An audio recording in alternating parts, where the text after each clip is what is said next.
Guidance. Go. Communications. Go. Range. Range is green. Weather. Weather is go. Navigation. Go. Telemetry. Go. Power. Go. Batteries. Go. Fuel. Tanks at flight level. Go. Pressurization. Go. Structures. Go. Life support. Go. Engines. Go. All systems are locked. Engines are armed. We're go for a final count. Starting final count. Countdown 10, 9, 8, 7, 6, 5, 4, 3, 2, 1. Liftoff. The rocket leaves the pad, powering into the sky.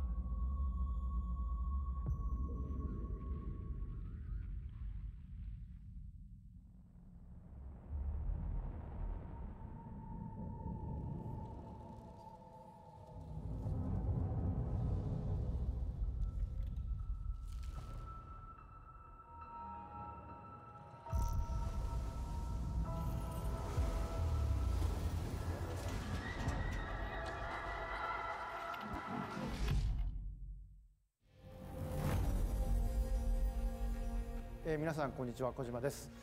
本日付で独立スタジオを立ち上げました。その最初のプロジェクトをプレイステーションと始めたいと思っています。ありがとうございます。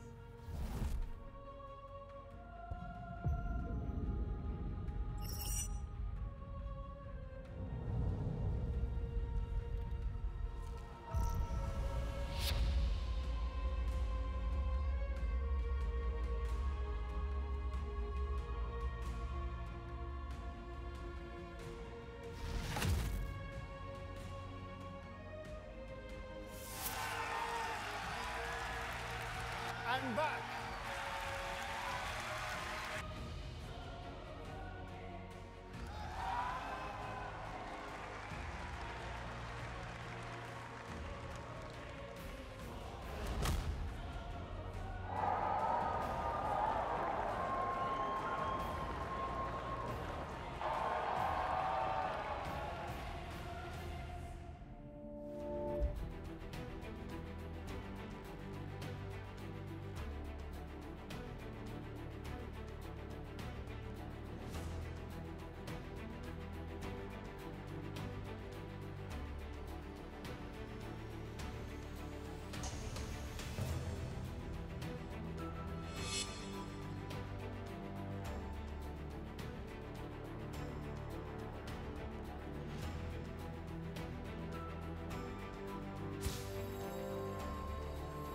Today, I'm pleased to share we will be working together to create a brand new experience like we've never seen before. こんにちは、小島秀夫です。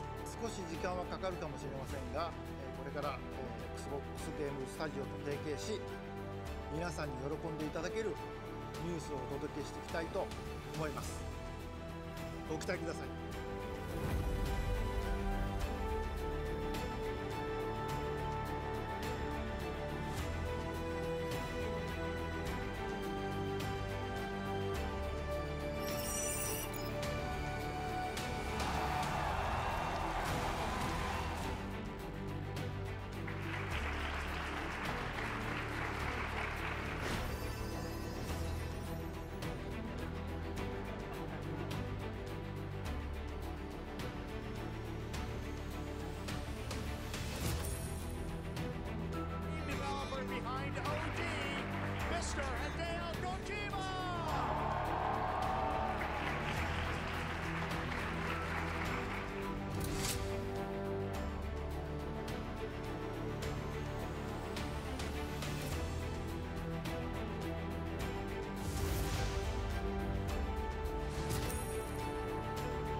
Hello everyone, and thank you very much for joining us today. Once again, ladies and gentlemen, thank you very much for joining us today for this KOJIMA Productions 10th anniversary celebration Beyond the Strand. We are honored to welcome not only everyone gathered here at Toho Cinema's Roppongi Hills, but also friends around the world who are sharing the celebration with us via YouTube, Twitch, IGN, Bilibili. I'm sorry for the late introduction. I am also one of the someone, Lisa Unai. Thank you for having me. Thank you.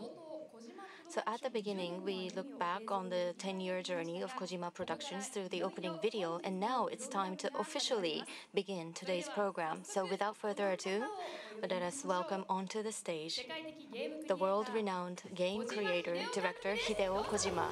Please.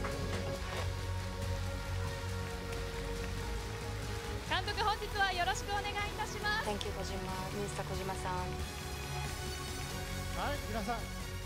Hi everybody, konnichiwa.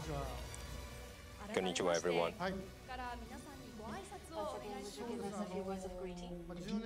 Well, 10 years ago when I went independent, I lost everything. I had nothing. But, you know, I had the connection with fans and people. So I followed that tie and created this KOJIMA Productions. And today, we have KOJIMA Productions because of all of you. Usually, you know, 10 years, a company won't survive. It's only like certain percent survives, but we were able to survive the 10 years. So we want to talk about the past 10 years, but we also want to talk about the next 10 years, how we will evolve together and how KOJIMA Productions will face the next 10 years. So hope you enjoy. Thank you very much. So we will be looking back on the past 10 years, confirm where we are today, and also think about what future awaits. So everyone will be connected with me, all the future. Yes, I'm very much looking forward to it. Oh, this was 10 years ago. Well, it's a very small, it's not an office. I just kind of rented an office. So this just, 4 people. And it was just basically me. I only had a PlayStation, a monitor, and a notebook. Oh, there was a watch as well. But, I just did it all by myself. I'm quite slim back then, yeah? But no one came, so it was just me 10 years ago. And then the Ludens mark? Yes, we had to create something like a Ludens mark, so I created it with Yoji. Since we don't have any machines or PCs, so Yoji did it freehand. Yeah, it's embarrassing to look back now. Yes, we signed a deal with Sony for Death Stranding. Oh, brings back a lot of memories. Yes, so we should create our own game engine, but it takes a lot of time. So I went all around the world for the studio, like 30 to 40 studios, and then we decided to use the engine of the Guerrilla Games in the Netherlands. So yes, exactly.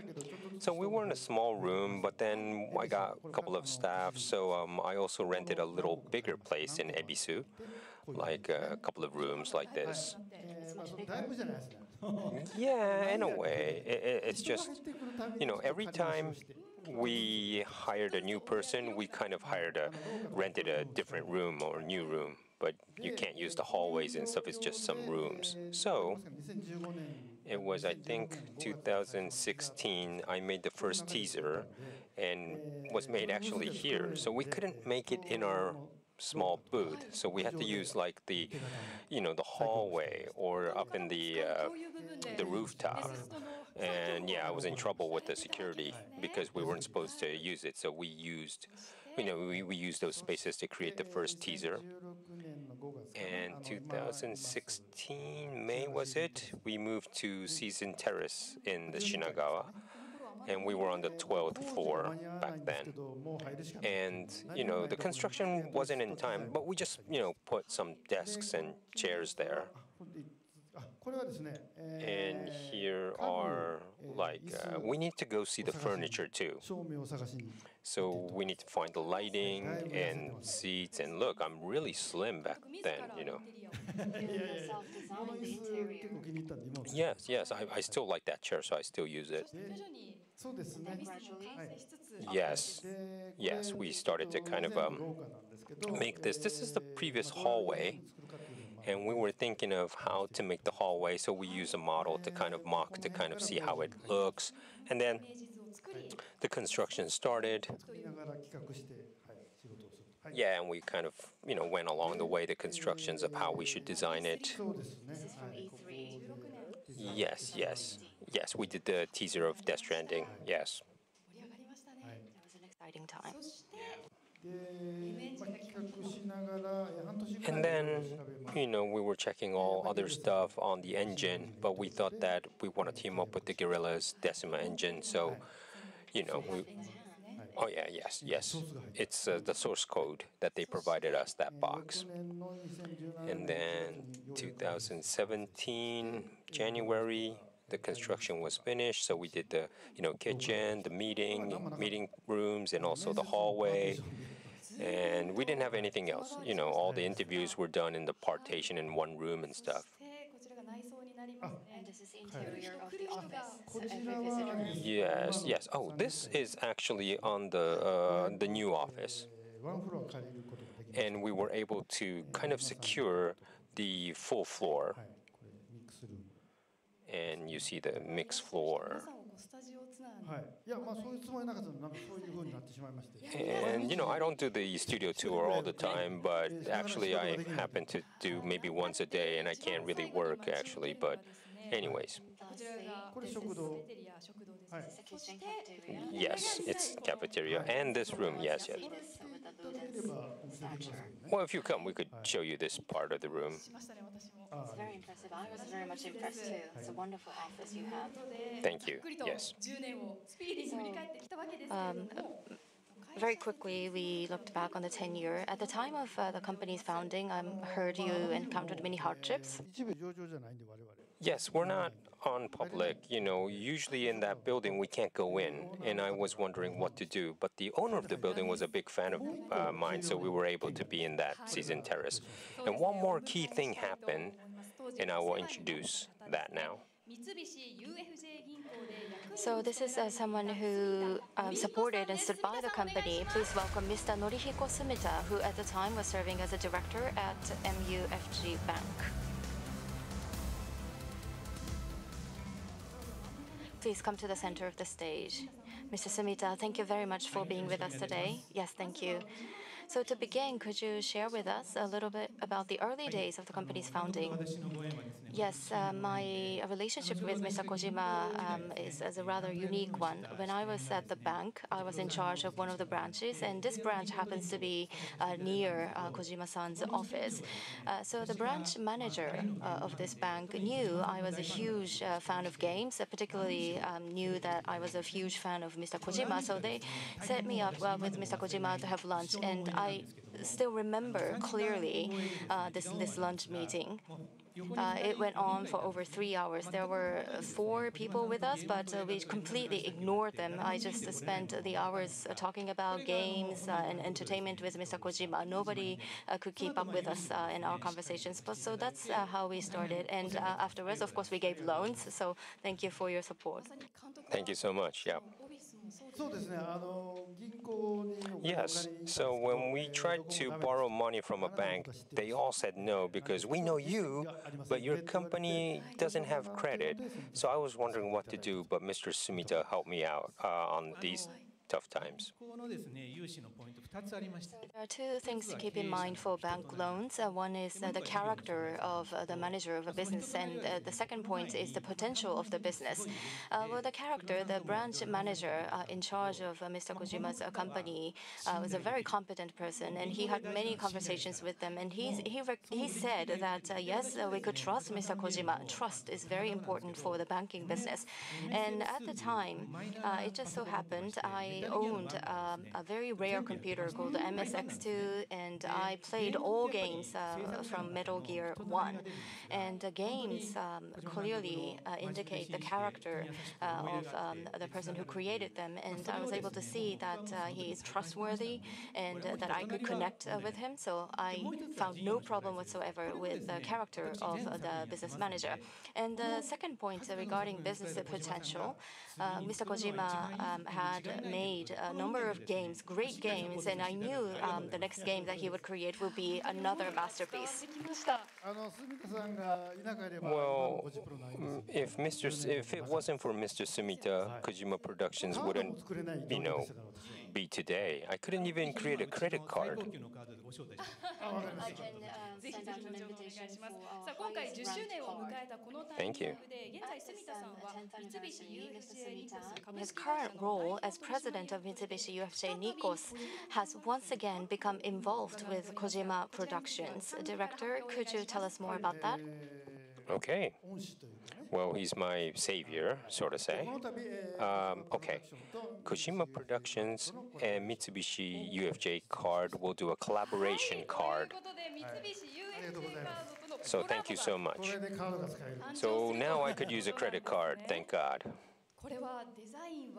About the design will be shared and announced later. Mrs. Sumita?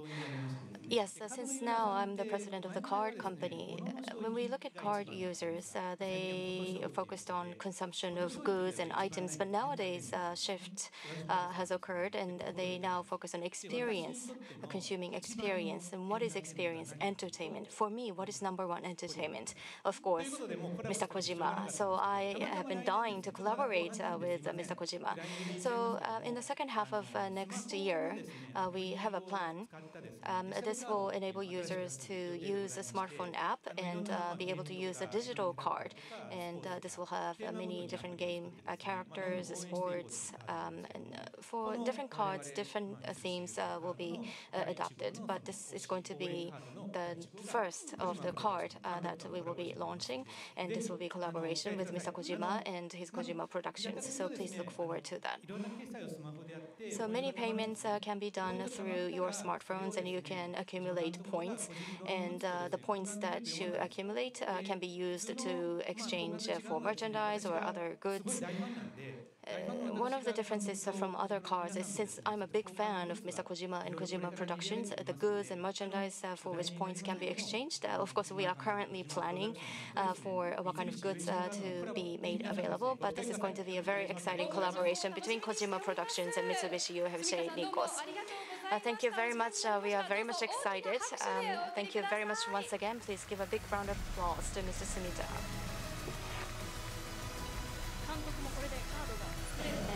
And Mr. Kojima, you can finally have a card. So up to this point, we've looked back on Kojima Productions' 10 years through valuable photos and with the help of someone who played such an important role at the time of the company's founding. So Mr. Kojima, I understand that today's event, we will be looking back on the 10 years, and also you will be giving us a glimpse of the various projects you're currently working on. Yeah, just a part of some things, but I had some plans when I started the studio. It was a 10-year plan, but it's going to take 20 for now. So let's look at it. So when I started the company, I thought that I need to create a new IP, and that's 2015.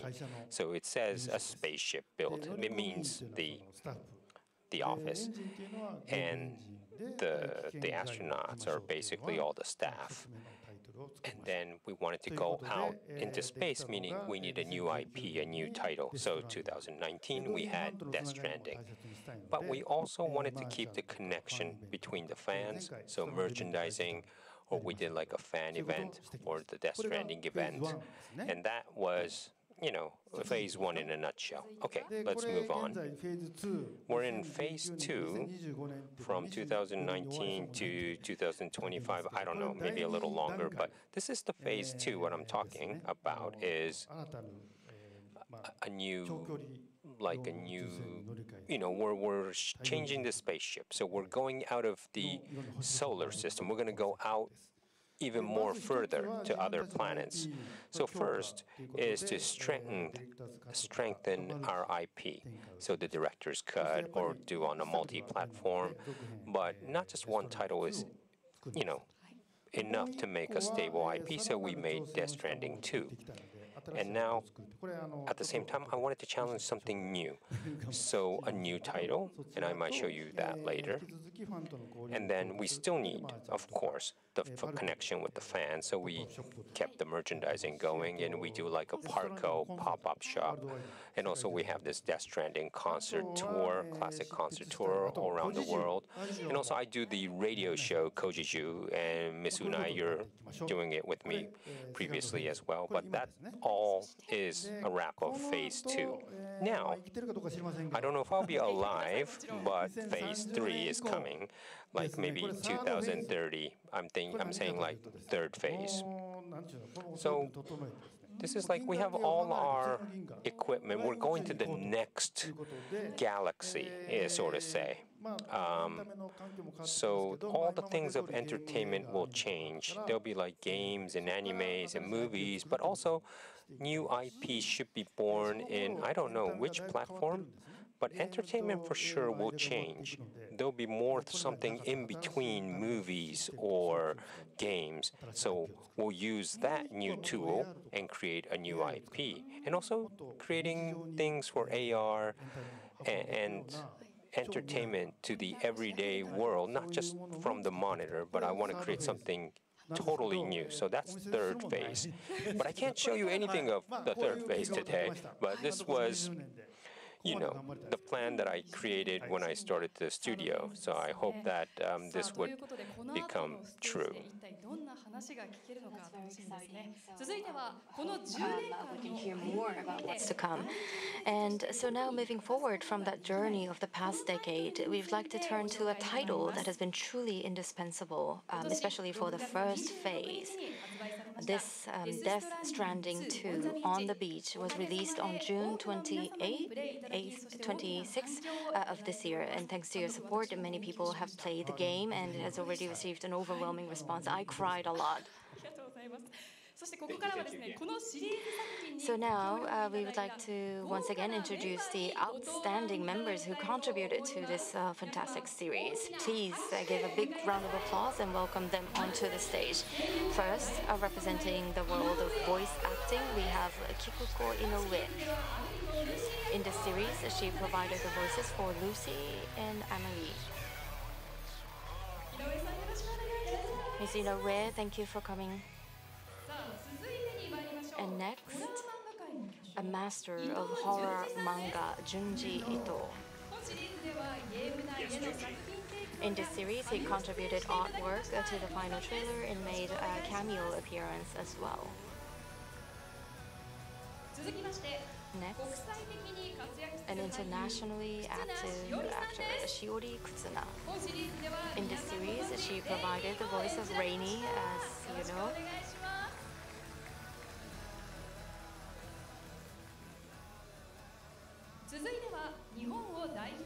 Next, world-renowned artist Daichi Miura. For this series, he contributed a new song and dance and also participated with a cameo appearance.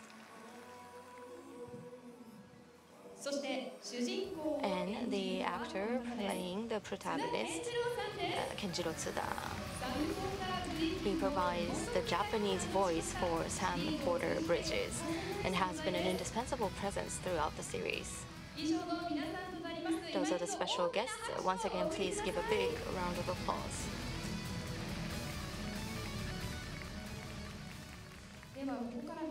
So now we would like to turn to the special guests and hear your comments, starting with you, Inoue-san. What are your impressions of Death Stranding? Any special memories with Mr. Kojima? Hello, everyone. in Death Stranding, I played Amelie Bridget, and in Death Stranding 2, I played the voice of Lucy. I am Inoue Kikuko, a voice actor. First of all, congratulations on the 10th anniversary. Mr. Kojima, congratulations. When I played Amelie, Bridget, and Lucy, they were all very important characters in the game titles, and I was always very nervous and excited. But whenever we did a shoot, Mr. Kojima was very kind and extended very warm hospitality, and he had his eyes twinkling like a little boy, and excitingly telling me about what his next project is going to be, and I was able to enjoy the recording very much.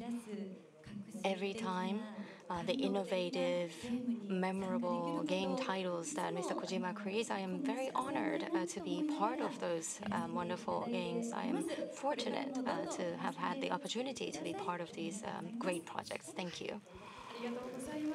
Thank you. Next, I would like to ask you, Ito-san, for comments. Hello, I am Junji Ito. I am a horror manga artist. 10th anniversary. Congratulations to you, Kojima Productions. I think it was just after the founding of the company. There was a very large office I visited together with my wife. And from front, back, side, you scanned me, actually. You took a scan of me. And I was given this great honor of being part of the game. And that was an honor already great enough. But this time in Death Stranding 2, the director himself asked me to provide some artwork. And again, I was overwhelmed and very much honored. So I had freedom in creating the artwork. And this has been a great experience. Thank you very much. I have no regrets. Thank you. Yeah, we're the same age, and we've known each other for like 30 years. Here, but I think we met at a restaurant. And Mr. Kojima, you were acting like a zombie at the time. It's typical me. Anyhow, for the next 10 years, 20 years, and 30 years, I wish for further success. Thank you. Thank you, Mr. Ito. And next, Ms. Kutsuna, Hideo-san, and the team at Kojima Productions, congratulations on your 10th anniversary. I played the voice of Rainy in Death Stranding 2.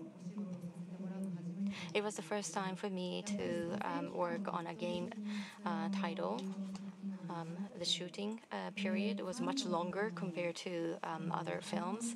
And the reaction from the fans, since it was the first time for me, I had no idea.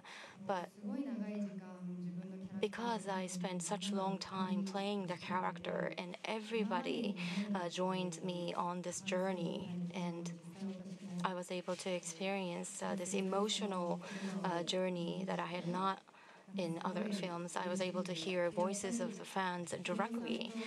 It made me very happy. So I spent about 3 years together with Hideo-san on this title. And he has the mind of a boy, and he's always honest.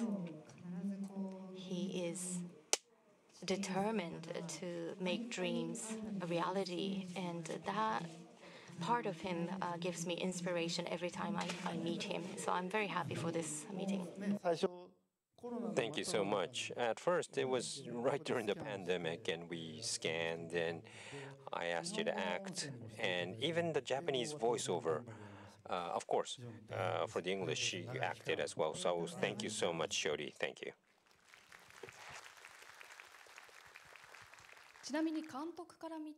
And from Mr. Kojima's view, how did Rainy appear in your eyes? Well, Rainy, the character was always in my head, but after scanned her, Shiori, I kind of had different image. I kind of changed a bit, and then I met with Shiori, and noticed her habits, and I kind of added that in Rainy. So if Shiori wasn't around, Rainy would have been born like that. But I'm glad that everyone likes the character, so thank you so much, Shiori. Rainy is a very gentle character. What about you, Kutsuna-san? How did you think about the character? Well, first of all, I come from Australia. I'm from Australia. So when we were shooting, the sceneries, the images, and also the birds that appear are all the environment found in the country where I grew up. So I was able to go back to my own roots, and I felt this great connection. I struggle a bit, but my English has the Australian accent, so it's very cheerful, bright, and that's the image I had for the character, and that's how I acted. Yes, you played a very attractive, very charming character. So next, Miura-san. Hello, I'm Daichi Miura, Mr. Kojima, and the team at Kojima Productions. My heartfelt congratulations to all of you on your 10th anniversary. I think I was in the 6th grade in elementary school. That was the first time I played and also sang a song from the Metal Gear Solid. And I asked my staff to buy me a Metal Gear Solid game if I did a great job on a recording. So that was the first encounter with Mr. Kojima's world. And I had not imagined that I would be able to work with him for this Stranding 2. I worked with a music producer to provide a song, and I was very lucky to be part of this collaboration between my song and Mr. Kojima's game. So I think your phases will continue, and I will continue to support you through the 4th phase. Well, he was in DS1 just a bit, yes. And there was a little dance back then, but it was a totally different person who did that dance. So I wanted to kind of really use Daichi's real dance in DS2. So this time, yes, he provided the song, and also I asked him to dance, and we captured that. And that was really tough. It took like 2 years in total from scanning. Yes, but they took great care of me recording every single move. No, you could see all angle from Daichi's song, so make sure you look it from the top, the bottom, the side. Yes, the Dolman's dance, that's another thing to keep an eye on in the game. And Sam is also excited in the game. That's what I love about Sam. Is very, very much in the groove. So please enjoy his dance scenes from various angles. Thank you, Miura-san. And Tsuda-san, please. Hello, I'm the actor portraying the character Sam. Mr. Kojima, staff at Kojima Productions, congratulations on the 10th anniversary. I often talk about this everywhere I go, but the first time I got the offer was through a Twitter direct message. I was quite shocked. But anyhow, I started recording, and I remember the very first time we started with a trailer with Nana Mizuki, 2 of us recorded. There was an explosion. Yes, that's the scene where we started. And then I said a phrase, and Mr. Kojima said, do this and do that, and Mr. Kojima said, yes, this is it. So I was very much relieved. And then after that, it took like 2 years to do this, so sorry for that long time. Yes, so I was fortunate to be part of both 1 and 2. And the recording itself was done meticulously. In other games, you would do a recording all by yourself in one go, but when it comes to the Stranding, almost every time we had the other actors, so we try to coordinate our schedules so that we will be there together to do a recording. And then before we do recording, we would be able to see the videos and images, and they were very high quality. But Mr. Kojima appeared very shy, very humble, saying it was only done 70%. But in my eyes, they were completely done. And I'm a very particular person as well. So I wanted to do more. No, I'm very happy. Mr. Tsuda and Miss Kiko is like want to kind of always say, "Oh, I want one more take," and that's great. And the last takes are usually the good, so it's really good that you kind of come up and say you want to do one more again. Yeah, so his passion was great. His world, his universe was just amazing, and I'm very happy to be part of that. And I look forward to many more exciting games. Tsuda-san, you're always so busy, so. I'll be there. Please talk to me. So For Miss Kiko, we've been together for like 35 years, but she's supposed to be officially 17 years old. We've been together since Snatcher, and I want you to complete all of my titles, so the next one too. So, everyone says I'm nice. But to be honest, the first recording I ever done, everyone was so mean to me, but Kiko-san was the only person who was nice to me. So I thought, and some people were like nice to me, but everyone's actually kind, but we were all nervous and we were tense. Well, when you work with someone that you rely on and you trust, the quality rises. And also, going after dinner, after the recording, going dinner after the recording is really good. It's almost like a family, so let's continue to that kind of family. Tsuda-san, you too. We're all family now. And I would also like to ask Mr. Kojima, what were the thoughts behind the Stranding 1 and 2? One is, as I said before, phase 1. So I had to create a new IP. It's something that no one ever seen before. No one experienced, game design. I had to create it, while looking for the office and hiring people. I don't really remember that much because it was just so busy. But 2 was, DS2 is difficult because it's a sequel. And some, movies are not successful in the sequel sometimes. So it was a real tough challenge. And you created this Stranding series that really leaves a lasting impression on the users or players. But, I want to work with the people I like. Someone who is negative comes into the project, it doesn't really fit in well. So I want to kind of, raise the bar with the people who are eager and also that I could trust. So I'll never let go of these people that I work with now. I look forward to the day we will be able to see this connection comes to life again in the future. Once again, thank you all to those who contributed to the Death Stranding series. Please join me in giving them a big round of applause.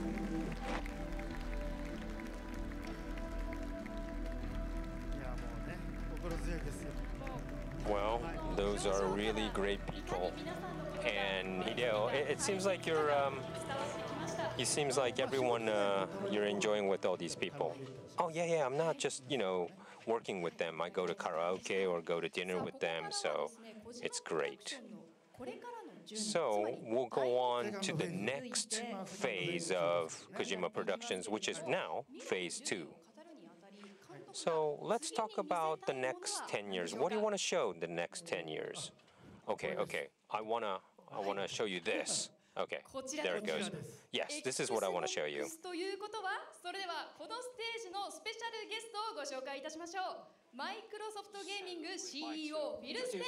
For this stage, Microsoft Gaming CEO, Mr. Phil Spencer.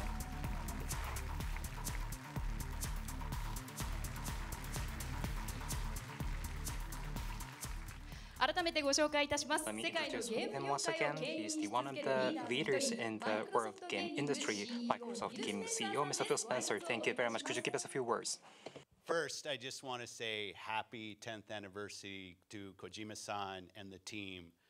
A decade of bold and lasting work, truly an amazing accomplishment. So congratulations. And thanks to our MC, Risa, thank you for being up here. At Xbox, we empower creators to push boundaries. OD was absolutely that kind of opportunity, an opportunity to support something truly visionary. And development is well underway. Kojima is innovating in gameplay, story, and player engagement. We're collaborating closely, and we're very excited for what's next. Thank you very much, Mr. Kojima. Could you touch on this new title, OD? Well, this title is, well, I've been creating something that was not there before, like stealth or like a portal game, but this is totally different, even as a system. It's like I want to go over the system of films and games. I can't really say specifically, but we're still developing. And today, I wanted to show the actual footage using the Unreal Engine. So it's a footage of the game. So I want to show, hey, wait, does people want to see the new, video that I brought? All right. Then it's very scary, but I warn you, so let's check out the video.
さん大丈夫でしたか？ So, is everyone all right? どうですかね。 So, これはテスト2 So さらに一歩進んだ。 this is a little one step higher than, technology is one step higher than DS2. It's kind of, you saw the actual from the game engine. So if you look very closely to the Sophia Lillis close-up, it's not a cutscene, it's not a demo scene, 気 it's に a... なりますけれども、改めてフィルさん、今の映像を Phil, ご覧に what なって did you いかがです think か？ about that video? Just what an amazing, I'd say maybe teaser or a glimpse into something. Maybe it's like a signal. When I first saw it, I saw something new, something slightly sinister, but also something that was extremely Kojima-san. OD is bold, it's unique, and it's unmistakably from this studio, which is just incredible. We're deeply supporting the production. It's our technical work on Unreal that we're doing with the team, both with the kind of flashy, what you see on the screen, but also a lot of behind-the-scenes work. We have one goal in mind, which is to bring Kojima-san's vision to life for all players everywhere, and we can't wait for players to experience it when it's ready. はい、本当にゲームとは思えないよう So な it's so real that I didn't think that was from game. 上ですね。 Yeah, it's all on Unreal, and yeah, it is a game, yes, こ yes. ちらが本日公開ですね。 This is released for the first time poster. 作ってみましたけど、はい。ソフィアさん。 I created the main visual, Sophia looks really scared, I can't really speak about it so much, but we had like the SAG strike for like a year. We did finish the scan, but we need to do the performance capture, session. And one thing that we can see, this term knock, what is this? Well, knock is a subtitle, so I am kind of designing the fear of the knock. So I announced about like Jordan Peele before about OD. So Jordan has his kind of own different one, and of course we'll create as a game, but OD something, there's a different kind of fear Jordan will do. Mine is like the knock is the fear. So the fear varies depending on director. I really am afraid of the big knock sound, so that's why I thought, the knock is like the frightening. And I can't really talk about the red door, but there's so many hints in the teaser. Like you see the sticker of the eye, but probably I hope a lot of people will talk about it. What would happen when we turn on the candles? Well, it's a game, and it's all like not a cutscene, so, it's not a game about lighting candles, so don't get that wrong, but, I can't really speak about the matches, but it's really scary, but you'll probably do in your pants or whatever, and, but even if you're scared when you play alone, there is, something. Well, sorry, my biggest fear is Phil next to me, but sorry. いやでもフィルさん、これは So, 怖い作品 Phil, I think this must be so scary. Yes, and I will not be playing by myself. I'm not the best player of scary games, but it is, I believe, truly something new. And I love the bold vision to use interactive entertainment to bring new emotion out of our players. Very great. いやー本当に楽しみで Yes. す。 We are very much looking forward to it.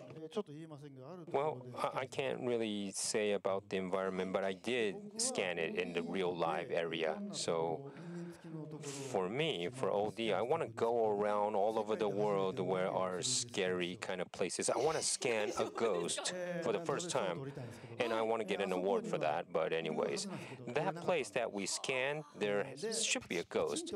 But you hear this cracking sound? That's actually a sound that was recorded in our studio, which sometimes it squeaks in the studio or something.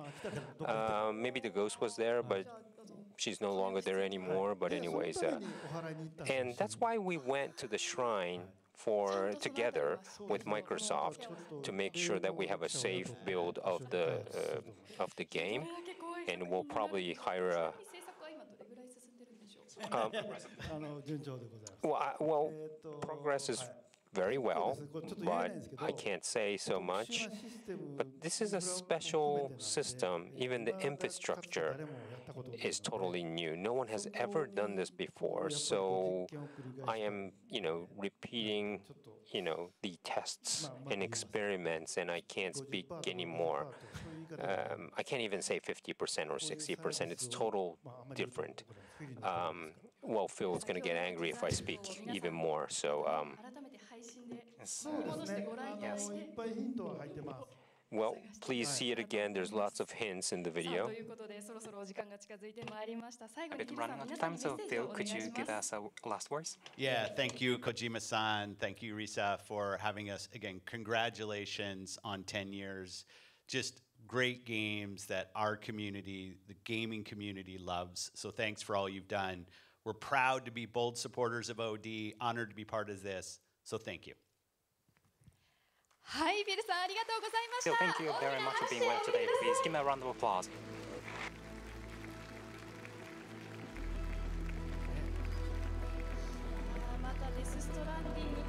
Well, it's a little different than Death Stranding, but it's a new total title, OD. Well, this is totally different title than any other game you ever seen before. It's a game, but it's like, is it just a game? I'm really scared of this project if it will go well, but... 続いては皆さんがお待ちかねのこちらの情報です。 So next, here's the information everyone has been eagerly waiting for, A24. So without further ado, let's welcome our guest from the world-renowned studio A24. Please welcome Mr. Sam Hansen.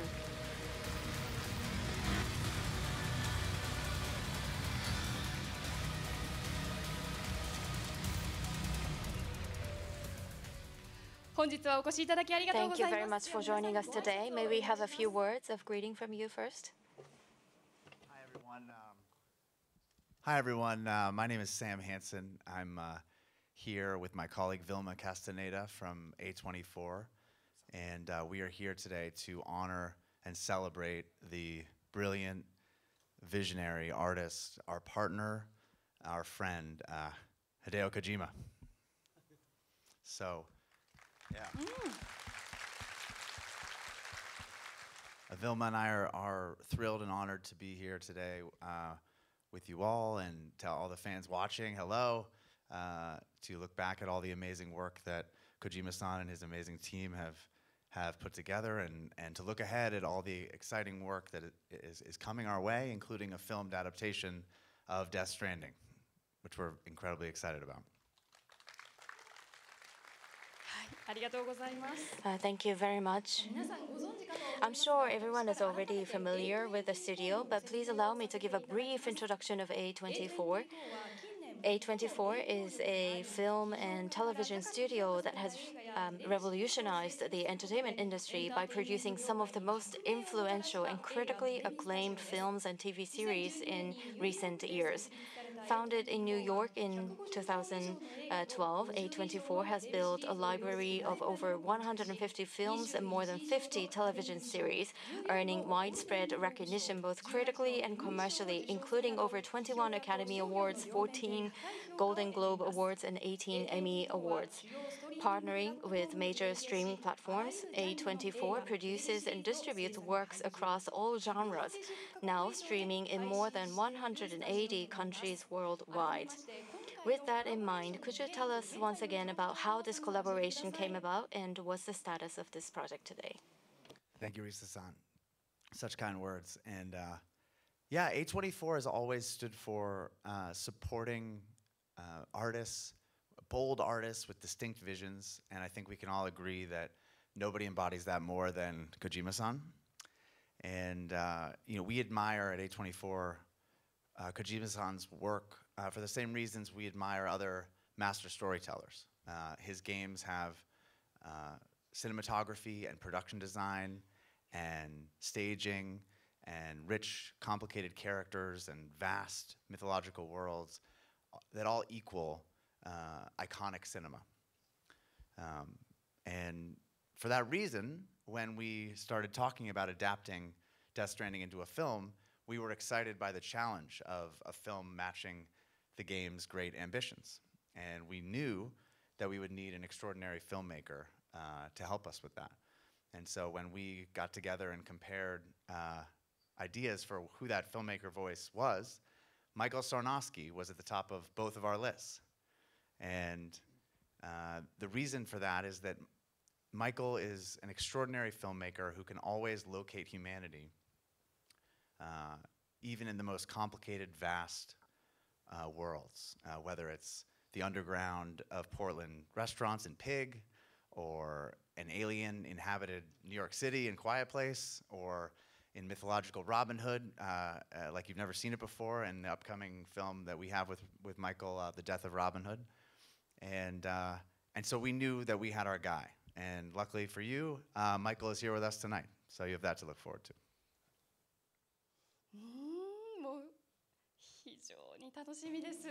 That's very exciting. So Sam has just now talked about this, but this collaboration, would you announce who will be the director?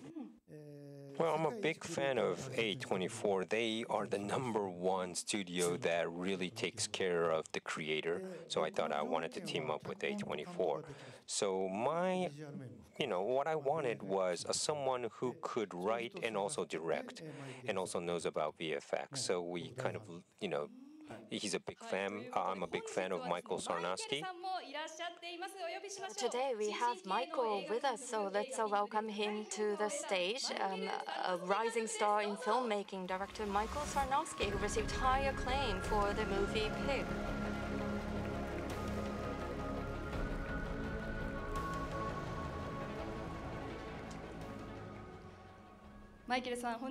Michael, thank you so much for joining us today. Could you please share a few words of greeting first? Yeah, congratulations on the 10th anniversary. This is amazing to be here. We literally just finished our movie 2 days ago, and I flew right here, so recovering from jet lag, but can't think of anywhere I'd rather be. Thank you so much, Michael. So, Mr. Kojima, what was the reason why you chose Michael? Well, I liked Michael's Pig, and I learned who was the director. And also, Michael did The Quiet Place, the third one. And I thought that, he has some courage to do like a big franchise after the success of 1 and 2. When I saw it, his movie, it was great. He, of course, took the essence of Quiet Place, but also he put in like his art, his take. So I thought he will be a perfect person to direct Death Stranding. And Michael, we were very curious about the story, the direction of the story. To the extent possible, could you share about the approach to directing? Yeah, I think, initially when I came onto this project, it was a huge honor. I was terrified by the idea of taking something this big on, especially after Quiet Place, which was a really big endeavor. But it was after meeting Kojima-san and talking to A24 that I realized how much freedom they were willing to give me on this project, how, Kojima-san is a true artist, and he really wants to support other artists, and letting me play in this sandbox and in this world as much as I wanted. And that's such an honor to have that opportunity. And A24 is really, an incredible company and the best out there for fostering artists and fostering these sorts of voices and telling interesting stories in ways you haven't seen them before.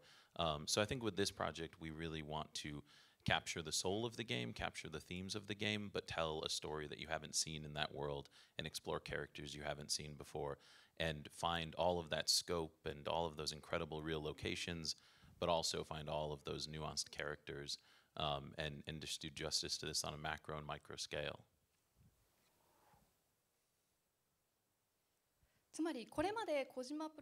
So, with the titles and works done by Kojima Productions, you are now looking beyond that and trying to capture that in this new film. Is that correct? Yes, that's correct.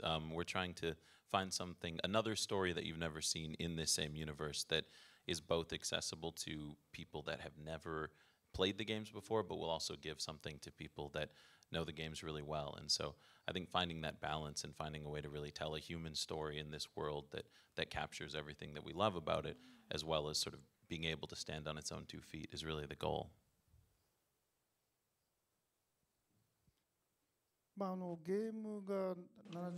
Well, the game takes about 70, 80 hours and you have story, but we don't want to slim that down to a 2-hour movie. So using that world, but a totally different story of Death Stranding, the movie is like, is essential and important. That's why I wanted someone who could write and direct. And I'm not going to, get involved too much, because if I do, I'm going to start saying a lot of things. But that's how I'll be like a producer, and I could trust Michael fully. That's very exciting. We are now looking forward to more updates to come on how A24 will make this film. So first, I would like to ask each of you to share a few words, starting with you, Michael, please. I just want to say thank you. Thank you so much for having me here. Thank you for including me in this world. It's such an honor, and it's such a joy, and I can't wait for this journey ahead. Thank you very much. And Sam? Yeah, thank you, Risa-san and Kojima-san, for including us in this. It is an honor to be here with you all, and excited to combine the brilliant minds of Kojima-san and his incredible team and all they've achieved with the brilliant mind of Michael Sarnowski, and the combination of those two is exactly the kind of film that A24 sets out to make. So we hope you all like it. Thank you very much. We are very much looking forward to it. Thank you to the two of you. Please give a big round of applause as we send them off the stage.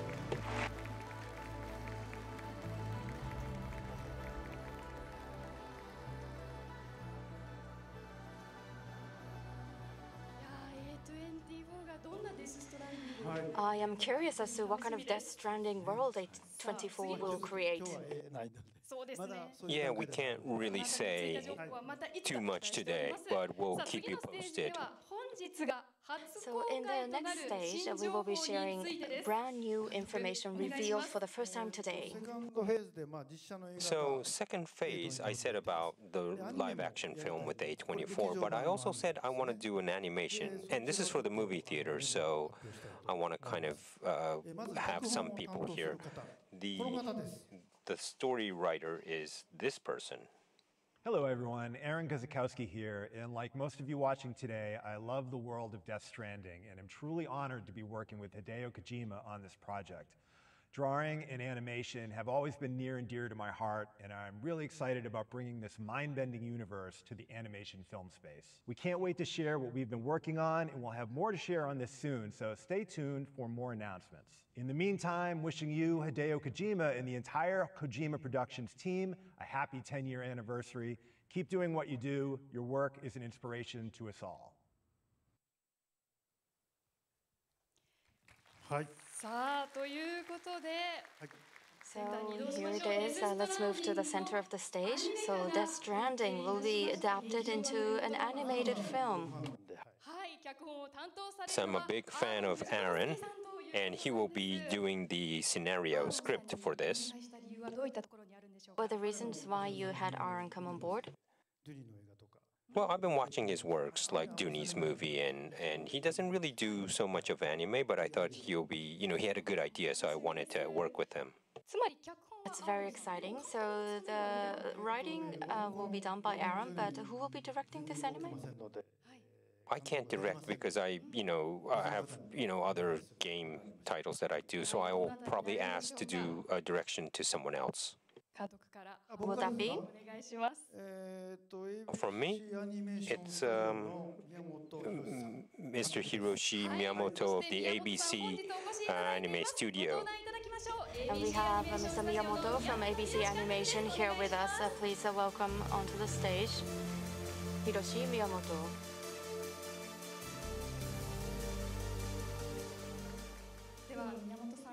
Miyamoto-san, would you give us a few words of greeting? Hello, everyone. I am the animation director, Hiroshi Miyamoto from ABC Animation. Very honored to be here. Thank you. He is so nervous. Actually, Miyamoto-san has been requesting Kojima-san. Yes, like 2.5 years ago, I said no and no and no, but he came back all the time. But he respects me a lot, and we were talking about ideas, and I thought it was great. because I grew up watching Japan animation, but I also wanted to do something a little different than the normal Japanese animation. Right, because the original game titles are very photorealistic, so for the animation, we wanted to differentiate and make something different. It's been like 2.5 years since we first met. Well, at this point, I would like to share a bit about some of the titles Mr. Miyamoto has worked on. One, he directed the Pretty-Cure 15th anniversary film, Hug, Pretty-Cure, Futari wa Pretty-Cure, All Stars Memories, which went on to achieve the highest box office revenue in Pretty-Cure history. Right, so I directed 3 Pretty-Cure films. Recently, but in the past I also worked on direction and producing attractions in the theme park in Osaka. So this is not well known, but I didn't know this poster would be shown at this event, so I'm a bit surprised. Yes, like, is it okay that we're gonna make him the director, the guy who did Pretty-Cure, right? Everyone's thinking like that, right? I hope not. So this is going to be a very, very shocking video. It's not a teaser, it's just a part of the little bit of the animation. So I hope you could kind of watch this and enjoy. So let's take a watch.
Wow, wow, wow. That was a very rich content. Thank you very much. And I'm sure everyone is as surprised as me. We just saw a battle scene. Miyamoto-san, what were some of the things you were particularly focused on in this footage? Well, Jinro by director Okiura and others, I really like analog styled titles. So I wanted to make sure that we retain that analog feel in the work. So today, what we showed, or actually, I brought some other video footage that shows the making. So using those video clips, I'd like to explain what we do uniquely different from others. So what you're seeing here is, this is by Yoji Shinkawa. We asked him to take a brush and use ink to create these And these individual lines will be used for characters. So all you're seeing are just lines, the blood, hair, shades, all drawn in lines. And then by combining this with color layers, you will see this in the final version of the video. So this is a very unique way of drawing. And as for the background as well, we work with Studio Easter, that's Dan's background. We are working with them to create this kind of backgrounds. We asked pencil artists to create these backgrounds individually for every single cut, and we combine this with the digital colors. So we use very much analog, hand-drawn cuts with the digital. So in the actual film, I think we will ask pencil artists to create 1,500 of these. And this is quite, old footage, isn't it? And yes, it is. It's like I brought to Hideo saying, this is like the first draft, and I showed him the prototype, the first one. And we were talking about the plan of this animation, and I saw this demo, and I thought, yeah, I wasn't really sure at this part, to be honest. Just the battle scene we saw earlier, I'm very excited to actually see the film version.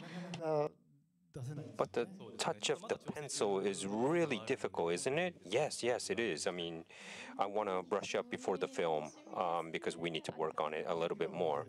So you want to see this kind of precure, right? As well, like a pencil touch precure. Thank you very much. So let's all move to the center of the stage. And mosquito, what is the meaning behind this? To the extent possible, if you can share. Am I allowed to say this? I don't know. Okay, here goes. So it has to do with the main character and their ability. It's related to their ability. Yeah, you should say a little bit more. Can we say a little bit more? And if someone says no, someone would say no. So let's talk a little bit more. So the character has the ability to suck something. You're already saying it. So he is going to suck something really important. It's not blood, but... So we use mosquito as an analogy. And this is the main character that we see in this poster. So it's not going to be Sam, right? So what kind of animated film we will see? I'm very excited.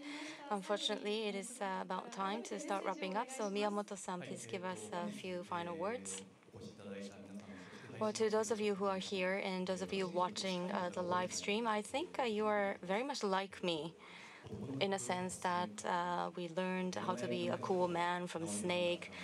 We learned how to fry an egg from Naomi Hunter. When we go to karaoke, we sing Love Deterrence. And then, as an adult, we learned how to connect. What is the meaning of making connections from Sam? So we've always been attracted to the message by Mr. Kojima. And it's not superficial. It has to be something that comes from deep within for us to feel that connections. And I hope to capture that in the film. And I will make sure that we will be able to do that in our film. Thank you very much. So animated film version of Death Stranding is very exciting. Please give a big round of applause as we send Mr. Miyamoto off stage. Well, he said really nice things. Yeah.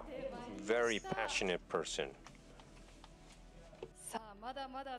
We still have a little bit more to go. Well, way more to go. So next is about the new title of another one from KOJIMA Productions. Okay, I'll show you the next one. Is this.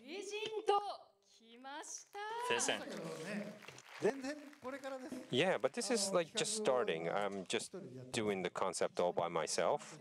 And I need to do some experiments as well, but that's about it.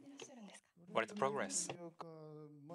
Well, it's still conceptual, so making characters and stuff, and also thinking about casting but no, it hasn't. It's just a start. Still, we can hear something today, right? So today, we have a video message from Herman Hurst, Business CEO of Sony Interactive Entertainment. Hey everyone, I hope you've all been having a fantastic time today. I'm Herman Hulst, I'm the CEO of Sony Interactive Entertainment's Studio Business Group.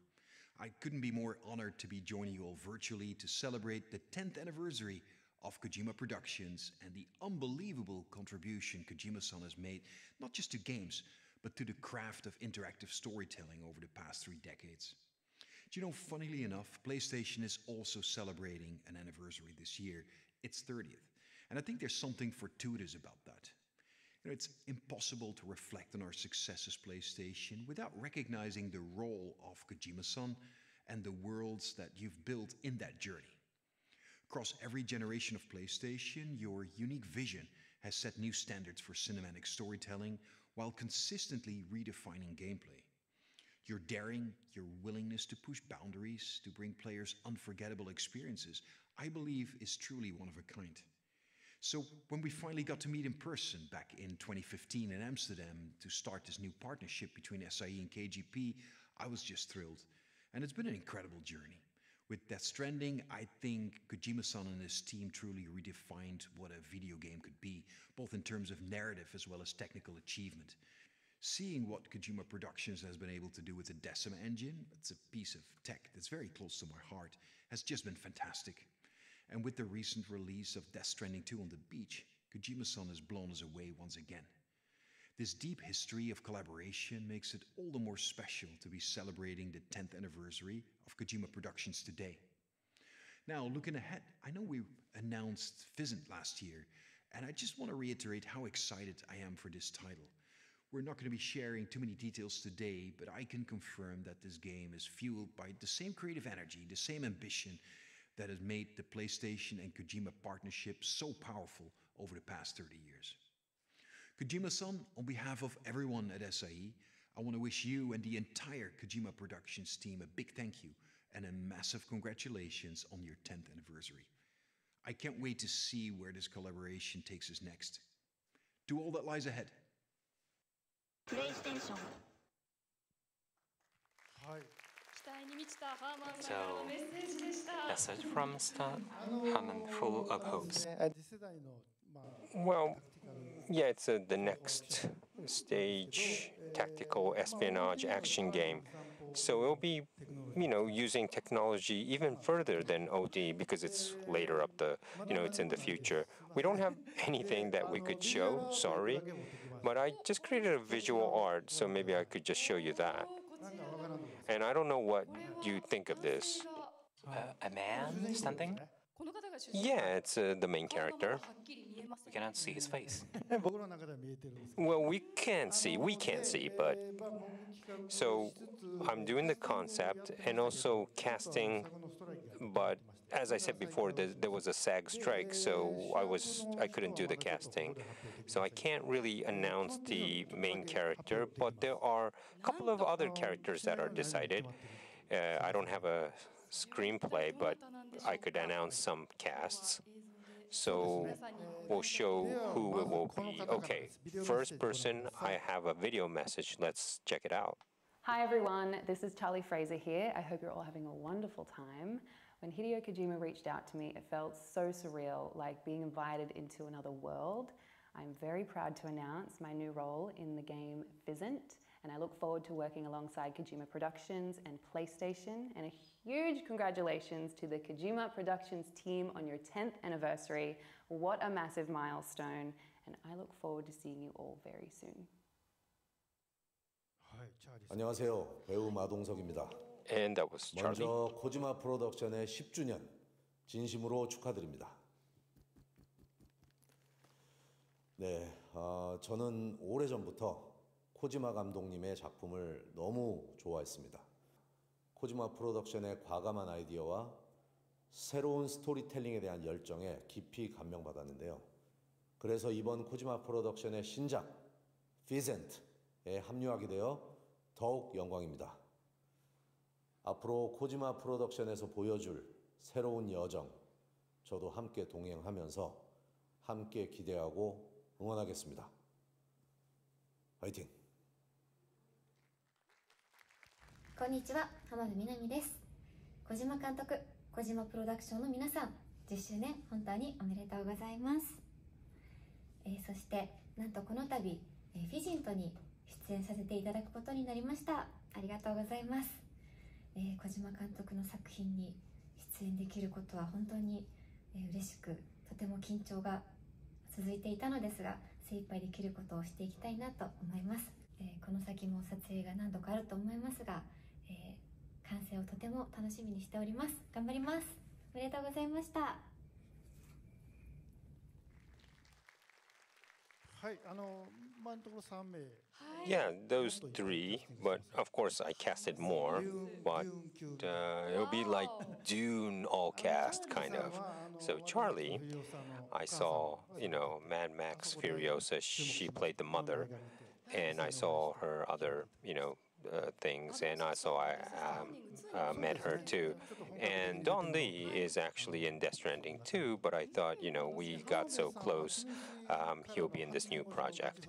Now, Miss Hamabe is like, I'm really a big fan of her, so finally, she said yes. Looking forward to it. But there'll be more coming up, even the main character too, so. So many casts, so exciting. And today we have a model with new technology.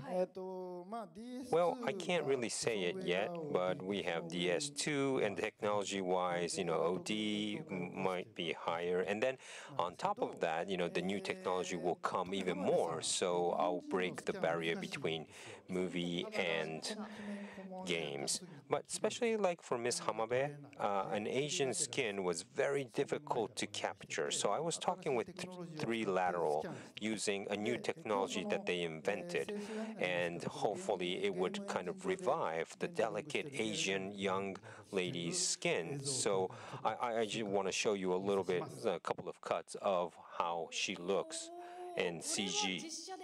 And this is not, the actual photo. This is from the game engine. And, the makeup and the hairstyle will change according to the game, so it won't be like this. But, even the lips and the redness is like future technology, and this will move in the game, and you can move the camera too. So, it's further out in the future, so I can't die until I finish this project. But, this is Miss Hamabe that I'm working seriously. I'll do anything for her,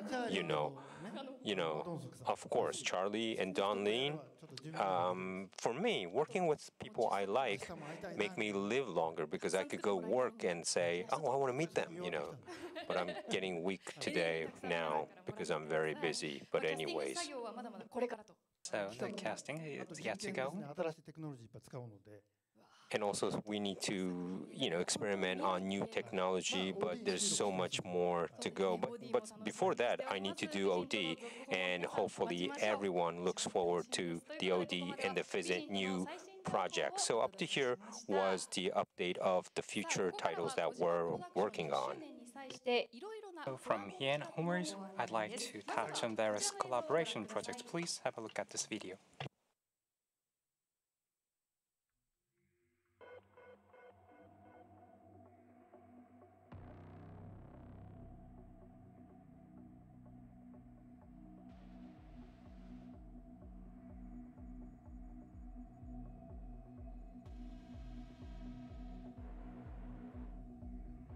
完璧なものはないですね。完璧であろうとするだけで。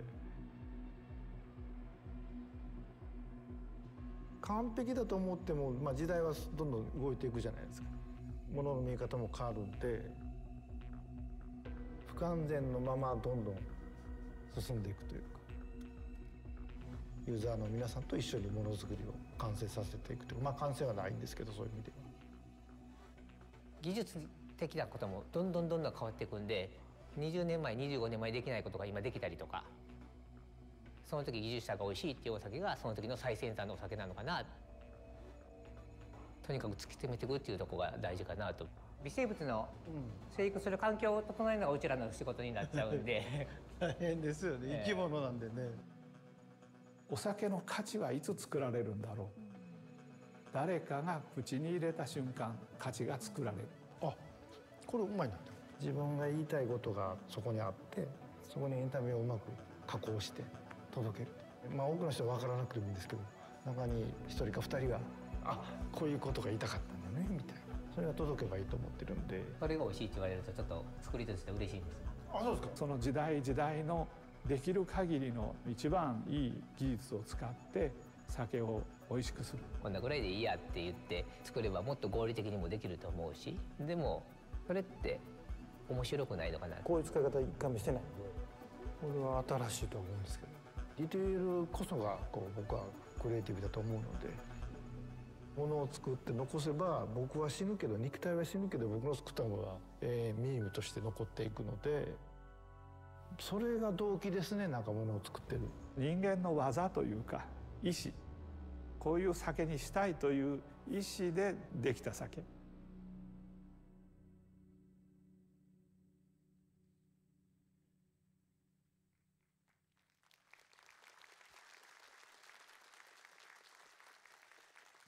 さあ、ものづくりの匠同士のコラボレーション The collaboration between professionals of creation.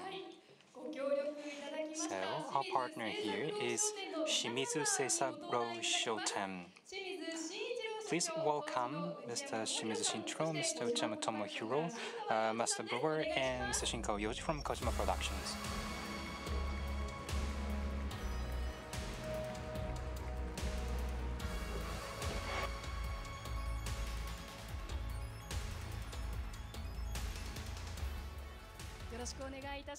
Thank you.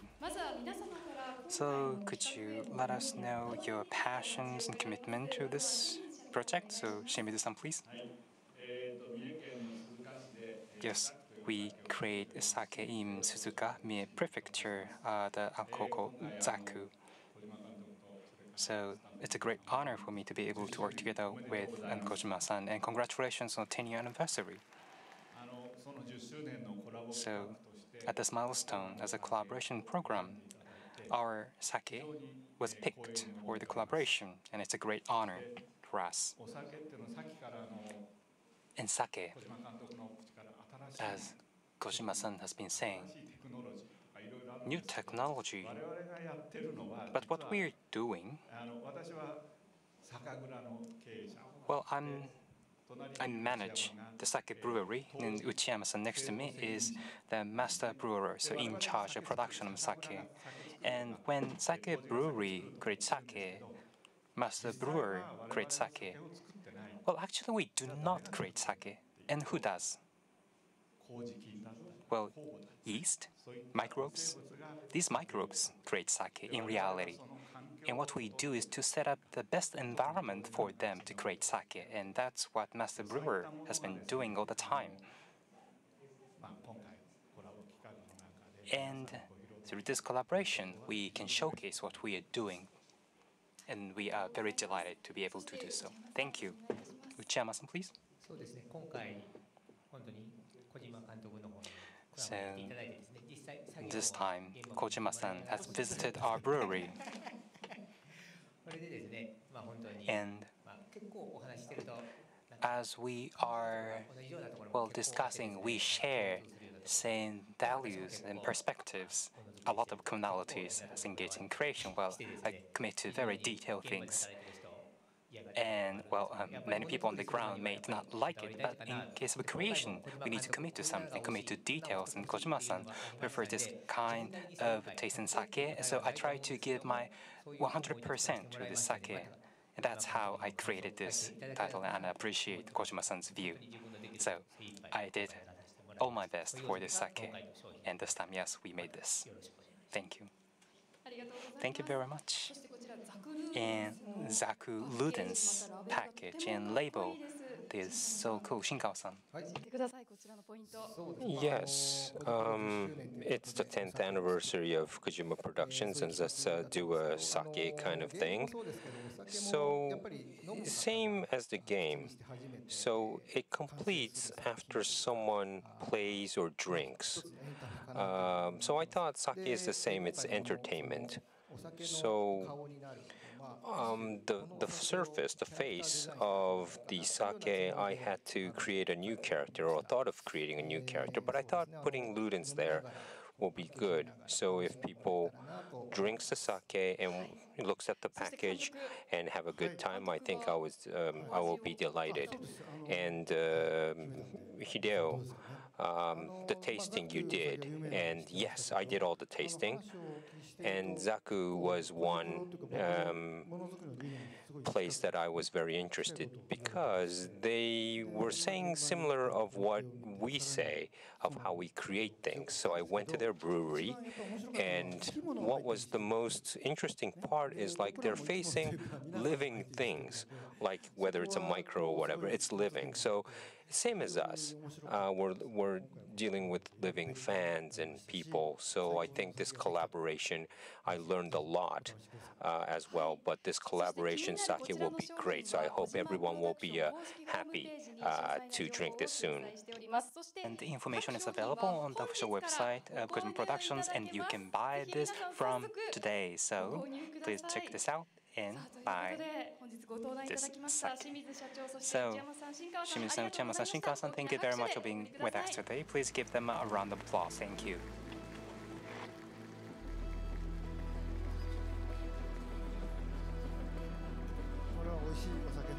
This sake will be very good. Two types, but I hope you select the one that you're interested. And the bottle will be a great collectible as well because we designed with detail too. Some announcement here. To celebrate the 10th year anniversary of KOJIMA Productions, we will be holding the special exhibition. This is like a KOJIMA production exhibition, kind of, and will be a lot of archives that we could kind of show, and the vision of the future, plus looking back to 10 years. So we hope that, you could go see this exhibition where you'll have a bunch of KOJIMA production stuff, but make sure you stay tuned for more information soon about this exhibition. Thank you so much. Okay, let's move over here for the second phase.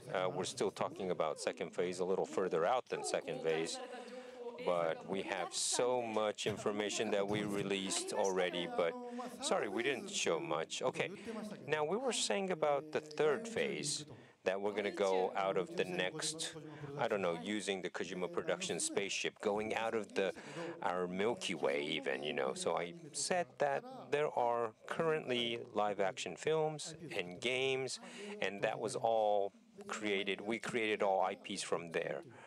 But, of course, we'll continue doing that. But I said, in phase 3, there'll be something totally different, like right in between movies or games with AIs and everything involved. And it'll be something totally new medium, and we're going to have a new IP from that. And also, one more point is that you'll have entertainment more closely tied up your normal life.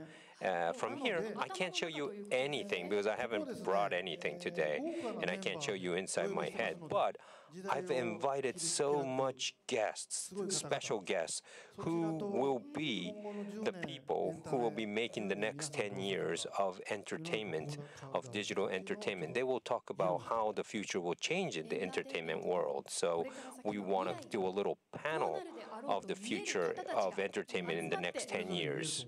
And I think all these people could see and foresee the future. The members are great. You will forget everything you saw today because this panel is so the guests are great. All right, we're just getting the guests ready. And I only have 10 years of my life, right? So I have just a little bit more to live. So I was wishing that I could go out of space and get like a virus that I could live forever, or I don't know, go on an Andromeda train and go somewhere to get like an android body and live forever. But anyways, let's introduce the special guest today. So we will invite a panel of guests who have deep connections to KOJIMA Productions. So First, I would like to introduce the moderator for this special panel, creator and producer of the Game Awards and host of Summer Games Fest, Jeff Keighley.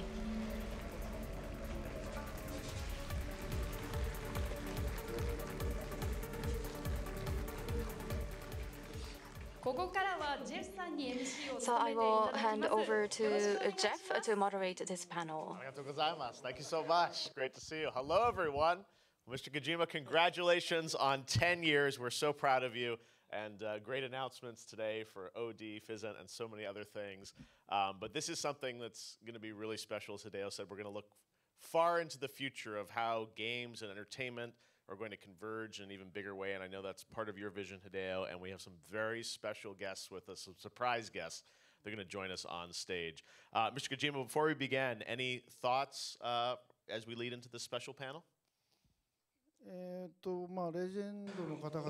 we're going to call all these legends that we're going to have, all these people up on stage, but, you know, I have to talk about my future, but I want to listen to their future, and hopefully we could connect the next 10, 20 years in the entertainment world. So I want everyone to think at the same time, too.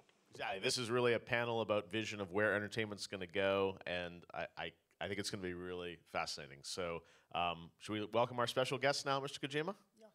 Okay, great. All right, well, our first special guest is someone who you know from Death Stranding. He's Tarman, but he's also the director of the legendary Mad Max series. It is such an honor to have him with us live here in person. Please welcome the great George Miller.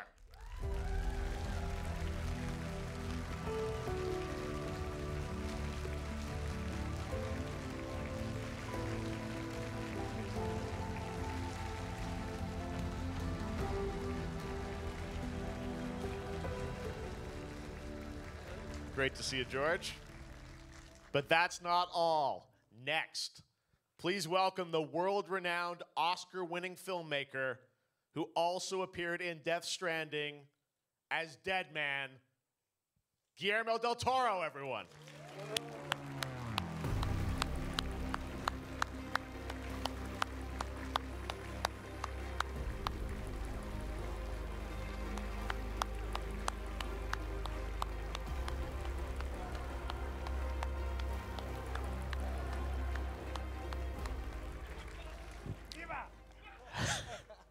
And finally, the legendary figure of Japanese animation who has also appeared in Death Stranding. You know him as the pizza chef in Death Stranding 2, Mamoru Oshii-san.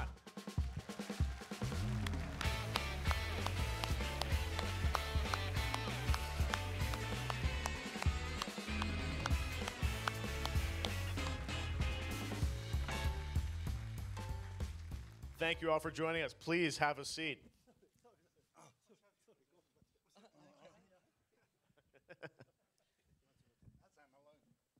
Well, this is once in a lifetime to have all you guys here for Hideo's anniversary, of course, but also the theme of this panel is the future of entertainment, visions from legends. So first of all, I wanted to ask all you guys, what did you think of Hideo's announcements? We got a credit card, we got sake, we got games, a little bit of everything. What are your thoughts, starting with you, George? What did you think of his announcements? Well, first of all, it didn't stop. It goes on and on. It's like a massive feast for somebody who, like everyone around, is into consuming this stories, particularly coming from you. It just goes on and on. It's even got sake, and it's just wonderful to look ahead to it and to see where it's going. There's so many dimensions to it. That's what's so fascinating to me. Guillermo, what are your thoughts? I was hoping for a diet pill, but he didn't do one. But, you know, I'm very excited about OD now because I know how good he is at scaring. You know, Ito Junji and him and I had a couple of sessions for a game I will not mention. But he's so good at horror. And I think he's a master at it. So I'm expecting much fear to come on my way. It looks incredible. Oshi-san, what are your thoughts on Mr. Kojima's announcements? Got animation coming too, right? Yeah, I was surprised about the animation. I wasn't sure you were working on it. I didn't know you were working on so many different projects. I wonder if it's good for you, actually. For me, I think you work 10 times more than I do. And you are reaching so far and so wide, and I'm a bit worried. Personally, my wish is for Kojima-san to work on something alone, something that is truly by Hideo Kojima. Maybe you can write a novel. Maybe that's something you can think about. In any case, you're making sake. That was a surprise. For me, I only work maybe 3 hours per day. I spend the rest of the day just playing Kojima-san's games. I don't know, what should I say? What else I can say? I was surprised you were working on so many different projects. We are working in the same industry, but what a difference. I'm 10 years or so older, but when we think about 10 years from now, it will be a quite tough discussion. Well, I know, Hideo, you're restless about sort of where the industry is going, and I know you have so many ideas in your head.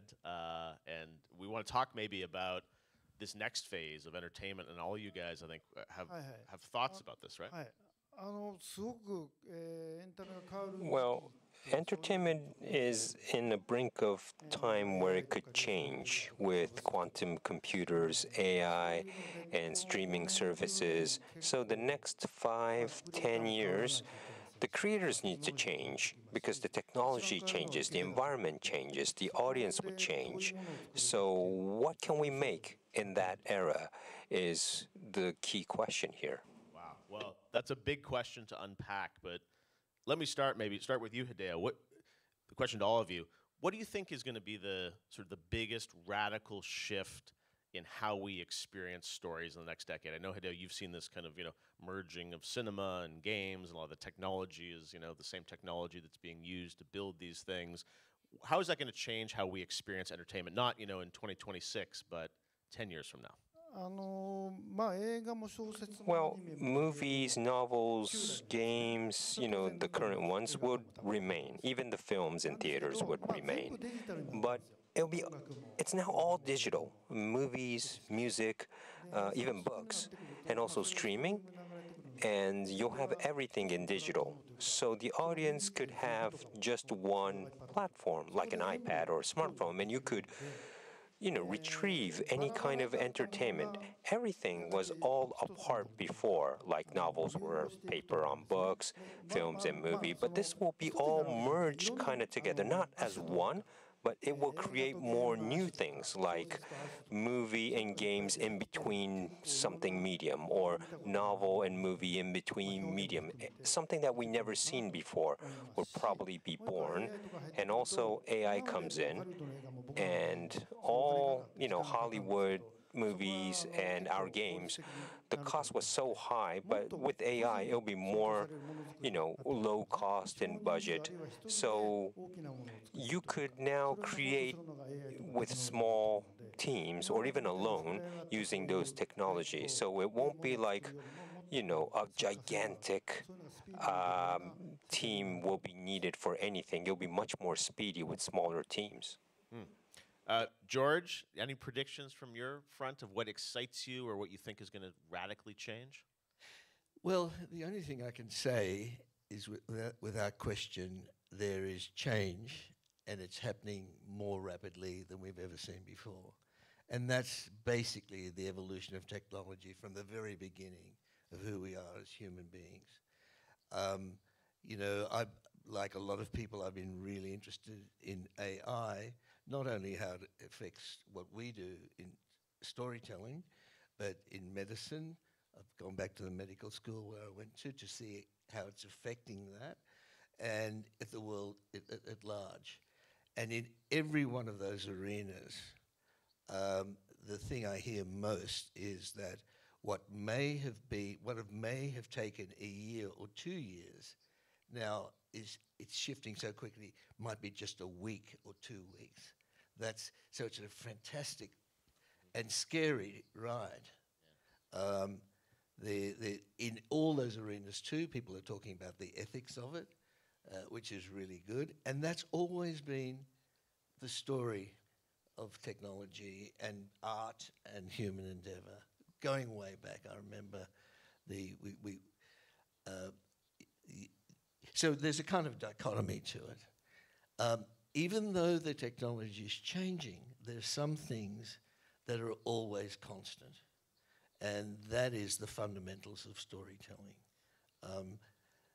Without going on too long, the one thing that's unique about Australia, where I come from, is that there is a culture that's a surviving culture that's at least 65,000 years old in the indigenous Australian.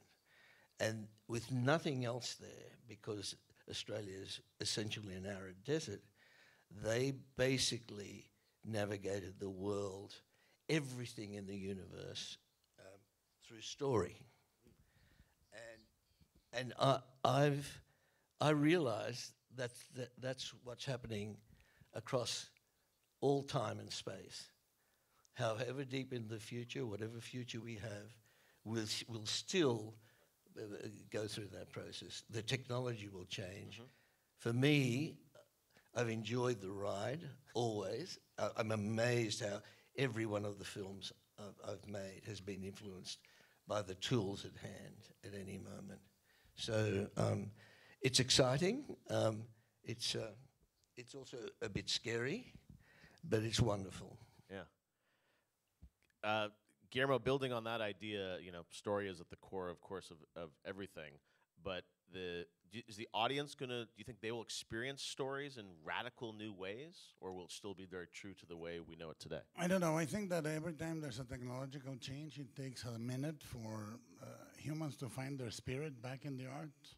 I think that when photography came and overtook the need for realism in painting, academic realism, it took a little bit for us to experience then symbolism, impressionism, and things that were searching for something else rather than surrendering to photography. I think that, I'm 60, so I'm starting to get a little alarmed, but it's what happens when you're 60. You have prostate exams and you get alarmed. But I think that we have to find the human spirit in what is coming. I don't think it's enough to have speed and delivery and comfort when you're talking about storytelling. It's about depth. It's about connection. And I'm not skeptic. I think we may find it. But the future that I look forward to is when technology, which is a thing of its own, it dictates and is a bit of a tyrannical move forward, is what we experience. No one knew that the biggest change in architecture in all of the world would come from a car. But all our cities transformed from that car. So in my opinion, what we are experiencing, which is wild, crazy, in many ways motivated by industrial and stock desires by big companies, that we can find the human spirit on that. And to me, what I'm looking forward in 10 years is sort of finding a way to get the emotion into that. There's a very significant pact we have as humans with image. And I think a lot of that pact depends on us believing there is something, someone sacrificed or someone suffered for that image behind of that. It's not enough to generate facsimiles of images. I'm really concerned if we are still going to connect. That's the only thing that we need to take care of, connecting, because that's the function of art is not just to render, and it's not just to make feasible, is to actually express and connect. And that's why I was very moved by Death Stranding when I first played it. First of all, I saw that I got into the shower with Norman Reedus and was slightly alarmed. But second, I was incredibly moved by what it was seeking, which was connection and frailty. And I love when that happens, especially with Hideo, when things that are highly evolved are seeking the basic emotion.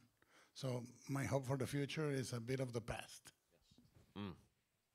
So true. Oshi-san, you've heard thoughts from Hideo, George, and Guillermo. Anything to add on there about how you think, you know, the stories will evolve in the next decade?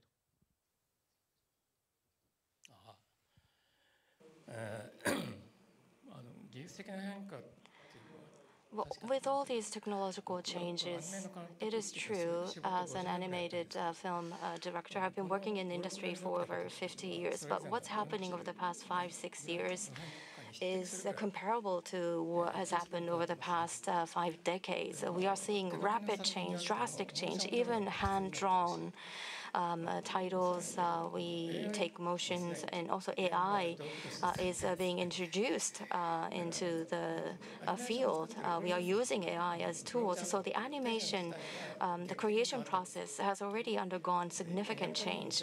And every time we do or we work on a project, everything changes. So if we are working on a title every 3 years, by the time we are finished, everything has changed. All the technology behind has changed. We need to start anew. When it comes to story, for me, essentially, I think from long ago, stories have not changed much. As humans remain human, I think stories will remain unchanged. But the characters that express the stories where I want to pay attention to, of course, the characters fitting for the given time, characters that have that foreshadow the times to come. So I think those are the characters that I need to focus on and shed light on. The story itself, it can be anything. It doesn't matter what the story is. Even a classical story, it's completely fine. But to act the story out, the characters that appear in the story are important. Especially for me, what I do is animation. So the theme, perhaps for my industry, is slightly different from the film industry, because we don't rely on actors. We need to rely on ourselves and what goes on in our own minds, and try to create that into animations. So that's an advantage as well as a challenge for us. For technology and how it affects storytelling, since changes are occurring rapidly, even if we go against the changes, we cannot. We are washed away. And when you try to ride this tide, it's also difficult. But maybe another option is to ignore all those changes happening. Perhaps that's one option for us as human beings. And for people who do not have a real existence, maybe like cyborgs and clones, I'm attracted to these beings. So that's maybe where I'm coming from. But maybe we need to be more aware that we have become these beings in a sense. Everyone here, I've been saying this for over 10 years, we've become more like cyborgs. Everyone is like a cyborg. Everything's connected. We are all connected to something else, and acquiring freedom is going to be more difficult in the future. So maybe we need to think about what to do in that state. So that's something I've been thinking about lately. Wow, great insight. And you talked about sort of the positive aspects of this, but also some of the fears, right? Of keeping it human, keeping the connection. We always talk vision panels about the great things, but I'm curious for each of you, what do you think is the darkest possibility you see, and what would you do to prevent it? The fear that all this technology, what could it lead to that would be not good, and how do you think we can prevent it? Starting with you, Hideo.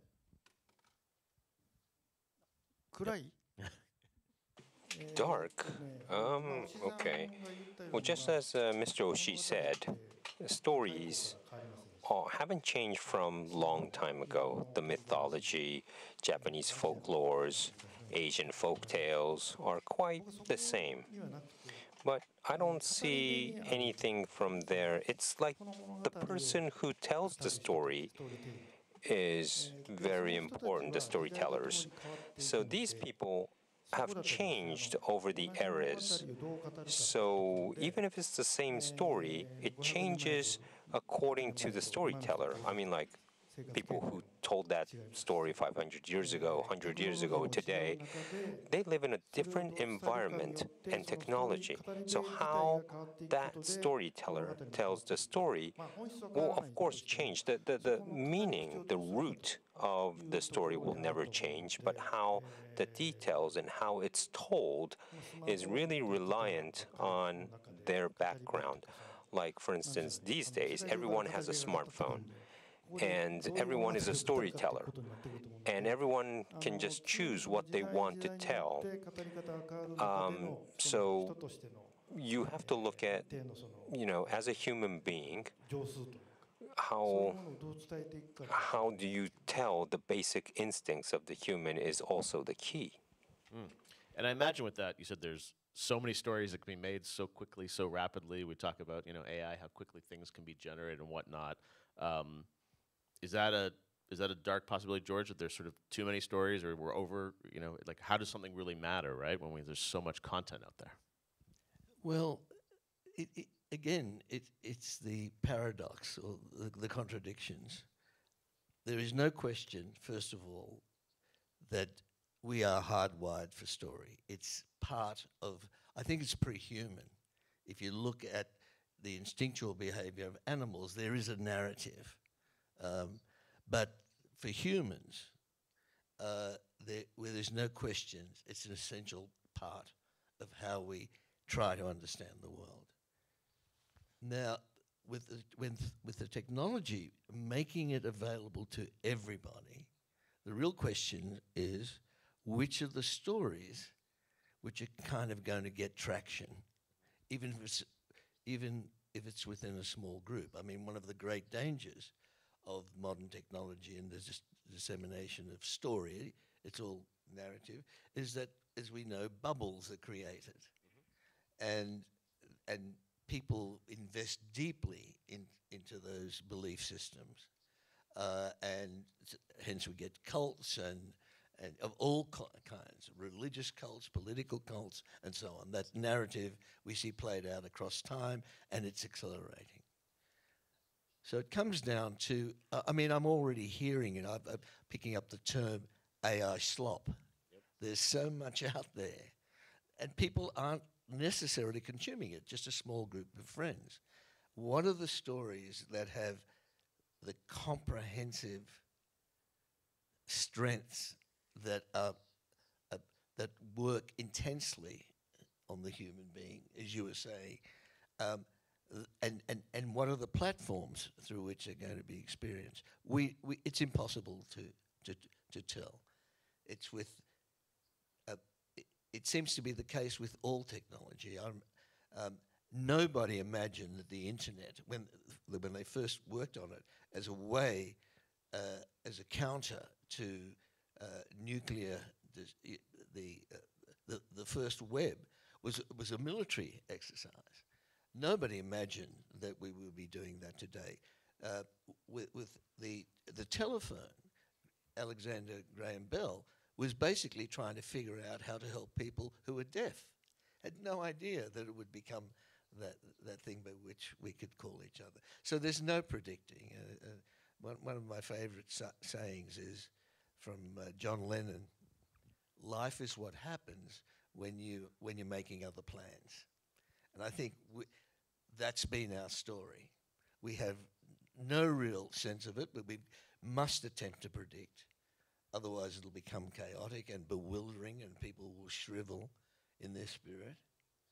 On the other hand, there is an excitement to it, because I've heard so many filmmakers say, I've been trying to get this story, I'm desperate about this story, but the budget's too high, I've been through all the studios, I can't get the money, too expensive, and now I can do it because it doesn't cost much. That's wonderful. I know 4-year-old kids who are asking their mothers to take their dinosaurs and do close-ups and wide shots and cut it together. they're already starting at 4. And I know a girl, a little girl, she's 6 years old, who's the daughter of a friend of mine, who's already creating content on YouTube and getting the feedback of response and honing her skills as to how to tell a compelling story. So it's available to everybody. And that's a really healthy thing, because bottom line, Guillermo, it's really the human. What was the term you recover? The human expression, the human, Yes, the humanity, and that's the case. That's always been the case across all time. That's the extraordinary contradiction here. And I'm just, without going on too long, I have spent most of my even from childhood, trying to understand, most of my adult life, trying to understand how to tell stories. And then when I became a storyteller, it became not only how do I tell stories, but why do I tell stories? And I think that question will still stay with us. Why do we tell stories? How is changing, but the essence of it, I think, will always be there until some of our stories get so chaotic and wild that we kind of destroy ourselves. I mean, there are those two paths. Guillermo, is there, we talk about all this content that we made and, the idea of humanity and great stories. There's also the risk that there's so much derivative content out there, the true original ideas. Do you think they can still sort of sail through and can still prosper? Well, there's a thing, Theodore Sturgeon, he created a law that says 90% of everything is shit. And to that I counter the Guillermo del Toro law, which is 10% of everything is awesome. Yes. I really like it. And that is on anything, cars, clothing, entertainment, whatever you want. I think that the interesting thing is to take a stance on what we do. I mean, we talk about stories being told at a rapid pace all the time. I think that we have thresholds that we have crossed that we didn't see crossing. Meaning whatever is the darkest and the lightest, nothing is forever, nothing will end, nothing will start. You only believe that when you're very young or very old, that things are eternal. So we're part of a wheel and we're turning. We cross thresholds that are really hard to see. I think COVID was a threshold, immense threshold that we all went through. The fact that we are, whether we like it or not, already into transhumanism. We rely a good chunk of our psyche to a machine that is always on our hand and is always talking to us, et cetera, et cetera. And the other fact is we are being told that we process information much more rapidly than before, but it's not information, it's emotion. We don't account it for what it is. We cannot go through 3 tragedies in 1 minute and then see a skateboarding squirrel in Central Park and then see a dog follow a car in a funny way. No, we can't. We can't, so we have to make the decisions. How much of that we let in a moment where we are talking about pipeline and content, which are basically sewage language or oil language or moving volumes, and not only what we let in, but how much what we do with what we put out. Meaning, all storytelling goes down to 2 stories: the ones that absolve you and blame others, or the ones that make you responsible and allow others to exist in a different way. That's it. There's no other 2 storytelling. And if our storytelling is just praising ourselves and absolving ourselves, and we need the constant feedback of that, then that's one future. The other one is very interesting. But I'm telling you, already, whoever is going to change this is already been born. It's either 5 years old, 3 years old, 10 years old, I don't know, but that person is already thinking about what to do with the world, because we don't leave the world the way it is. We don't. Storytellers don't. We're not going to just take it. Somebody's already online to tell us all the old folks how to do this. And that is my biggest hope. I mean, to the darkest, there's a great line on No Country for Old Men. Says, what are you looking for? He says, what's coming? And says, no one sees that. Yeah. And I think that's true. You know, you can strategize against 20 things, and the human spirit will give you 3 more that you never thought about. So that's the darkest and the biggest hope I have. And what I think is exciting is that, you know, games, going back to that, sits at the core of some of this. Oshi-san, I wanted to get your thoughts on this, and also, do you you talked about playing Hideo's games, spending time playing games. Do you think, how do you think games fit into this sort of entertainment storytelling equation in the future?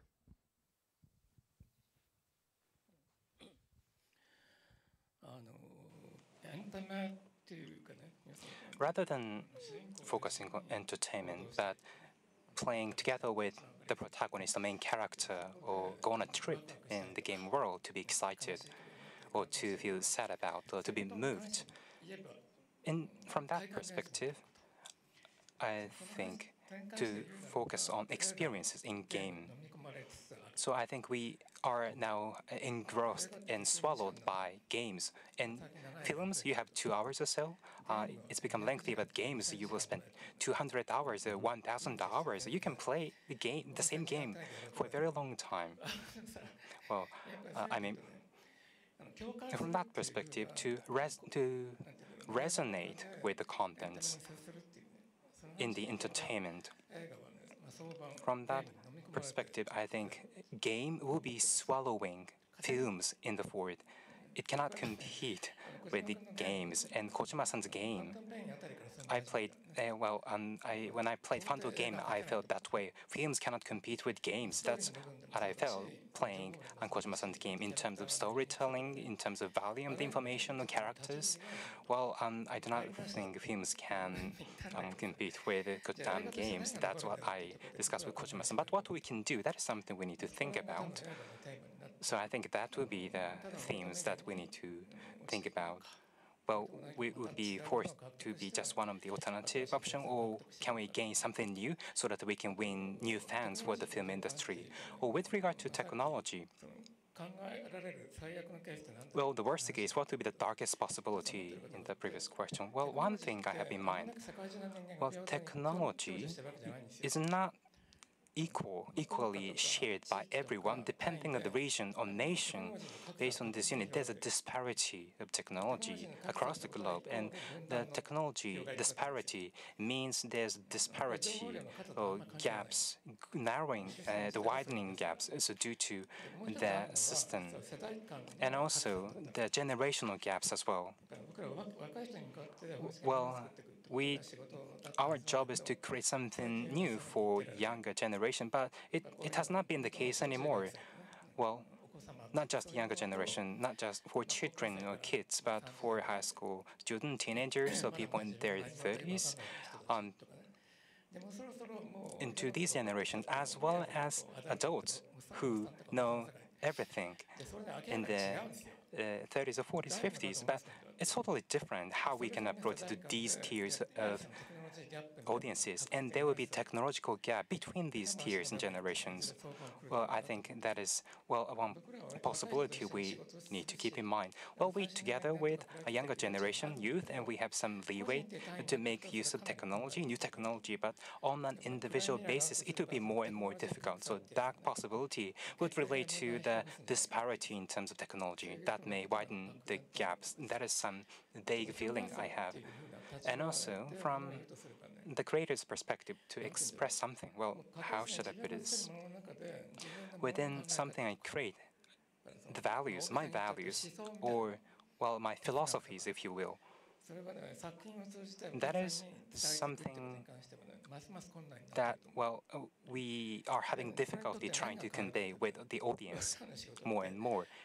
And as a result of that, our style, in terms of semiology or in terms of principles of how you can give reward to audience. From that perspective, trying to disseminate the meme, that may be regarded as our job going forward. Well, I feel that way from Kojima-san. So Kojima-san, you're trying to, well, your worldviews and passions and values, that's something you're trying to convey through your title. But at the same time, Kojima Hideo, your style of expression that's disseminated through the web, through the games, to the world. So Kojima-san's meme would be found across the globe going forward. But I think that's okay, that's fine. So originality may not be, of that importance. So I think that is something I think would occur in the future. And from that perspective, and from the perspective speed and in terms of market, the films have some difficulty. It may be swallowed up by games going forward. Of course, films would still exist. It's not gone together as with animation. It would be there. However, it may be some traditional artwork. It could be traditional artwork in some scenarios. And animation, anime tend to be regarded as a traditional artwork. So if we stick to that may be scenario we may find ourselves in. It's not a bad thing in itself. However, that may be likely to happen. Well, I think I'm talking about only neutral things, but I think, the future, there will be a lot of difficulty we need to get over. But at the same time, human beings, you need to live a finite life. The three of us, we have difference in our ages by 10 years old or so. I think it's time for us to gradually leave this world. I don't want this to sound rude, but we have a limited amount of time, and what are we going to do in this time? I think that's what we need to revisit.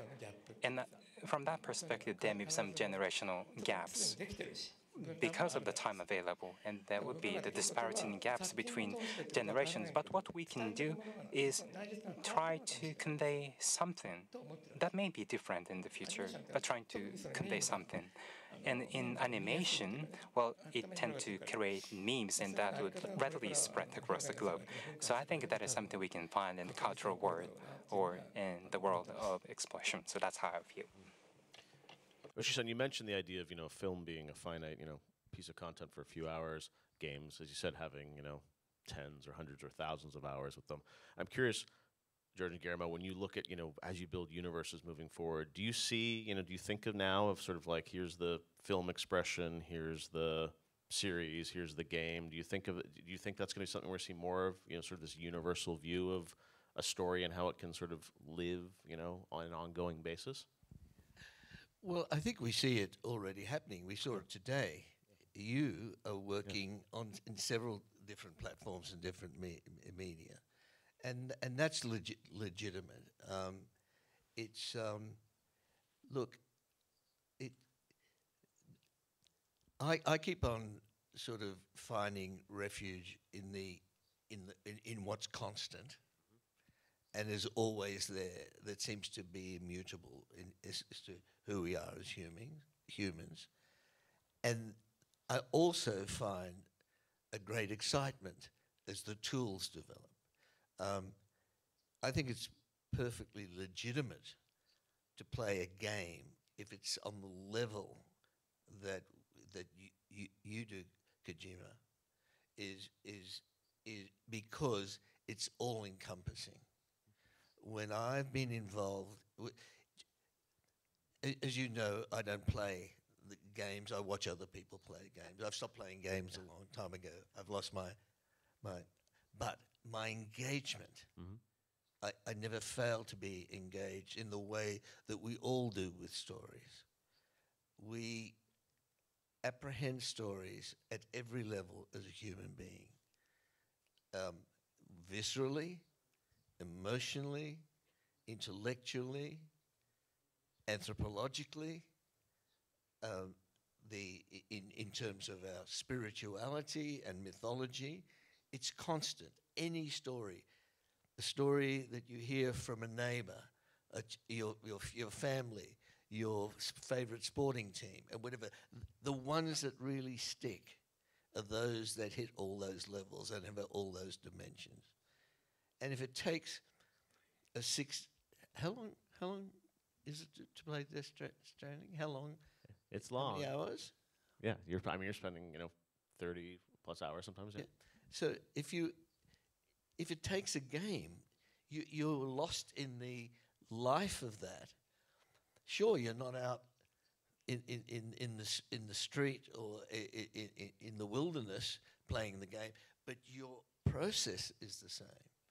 And we've all heard stories of people who on chemotherapy. In fact, I have a niece who's going through very severe chemotherapy, and all she can do is play a game, and gives her the comprehensive experience of endeavor, of worry, of anxiety, of triumph, and all of that sitting because she can't move any other way. So that's a very legitimate use of storytelling. We can't. You're right. We can't be afraid because that's not who we are. It's a question of riding that wild beast that we're on, and some of us falling off and being crushed, and some of us managing to get through to, further down the track and passing it on somehow. That's my sentiment anyway. Yeah, I think everybody has been looking for that holy grail, and I do believe it exists, and I do believe that you can permeate one platform through another, 100%, and some of it is already being enacted with partially controlling cinematic moments in a game and this and that, and many of these have been pioneered by Kojima-san and others. But I think what is beautiful is that we are seeking an experience, and nobody, I don't think even Kojima-san knew that for me, part of surviving COVID was that Stranding. You never know where, you cannot just say this is good, this is bad. As you were talking about the chemotherapy, I think that there is an alternative way of thinking and experiencing that many people will find useful to push the storytelling to the next level. And it is coming. And I think somebody will crack that code and make it work. And I think it is imminent. I believe it is. Wow. Well, it's been fascinating. We got through 2 out of about 20 questions I wanted to ask you guys. This is such fascinating conversation, but we do have to wrap it up. Let's give a big hand to our panel here. Thank you. Thank you. Maybe we'll stand. We're going to take a little photo here, right? Right.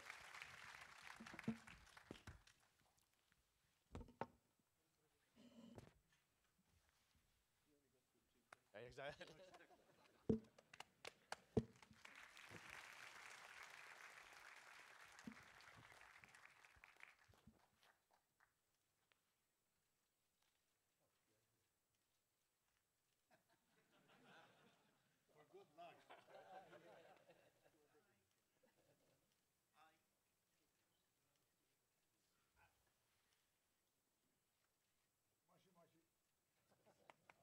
Fantastic. Thank you so much. George Miller, Guillermo del Toro, Oshi-san. Thank you, Hideo. That was fantastic. Thank you so much. Thanks, everybody.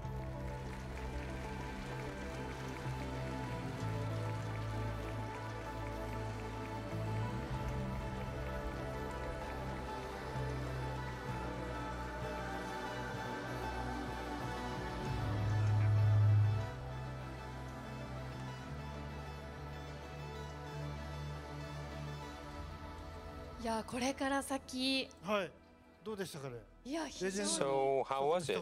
The legends, each word was so shocking. It probably struck a lot of people. And everyone has fears for technology, but we have to move on. So any era, if you have technology, you have the dream, you have the passion, which way, which path you want to go. So even the entertainment world, what's the center of the entertainment world will always be the story, and that will never change. So these days, you could be the storyteller. Sorry, for me, I misunderstood the question, but if all of the world is connected on internet and become a storyteller, there'll be still, even though we're connected, there are some places that are fighting and not really connected. So what should we do in the future? Should we change the way we live, or the technology would solve this? But the talk was really good about how we see the future and how we should walk towards the future, and that was a great panel. Thank you so much. So in the special panel, we heard many ideas, visions for the future entertainment. So next, we will talk about Kojima Productions' new project that will realize such new form of entertainment. Please take a look at this first.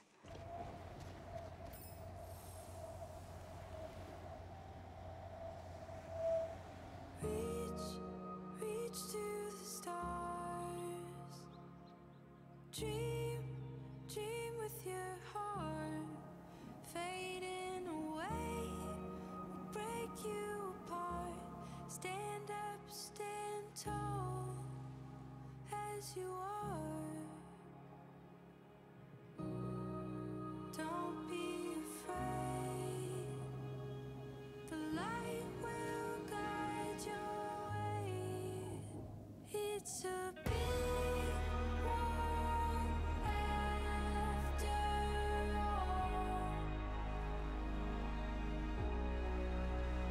It's a big world after all. It's a big, big world. Dive deep in the dark. Look, you've come so far. Don't walk away before you can start. Stand up, stand proud as you are. Don't be afraid. The light will guide your way. It's a big world after all. It's a big, big world.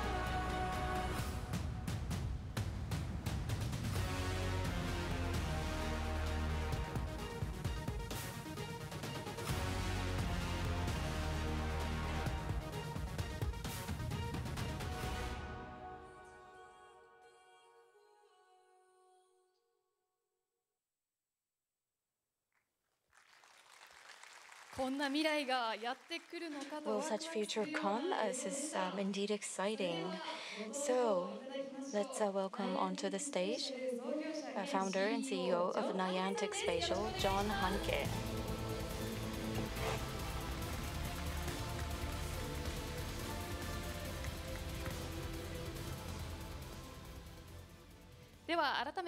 Please allow me to introduce him once again. This is Mr. John Hanke, CEO of Niantic Spatial, the company behind numerous innovative projects using AR technology. We are delighted to have you with us today. Would you give us a few words of greeting first, please? Absolutely. Thank you. It's so honored to be here.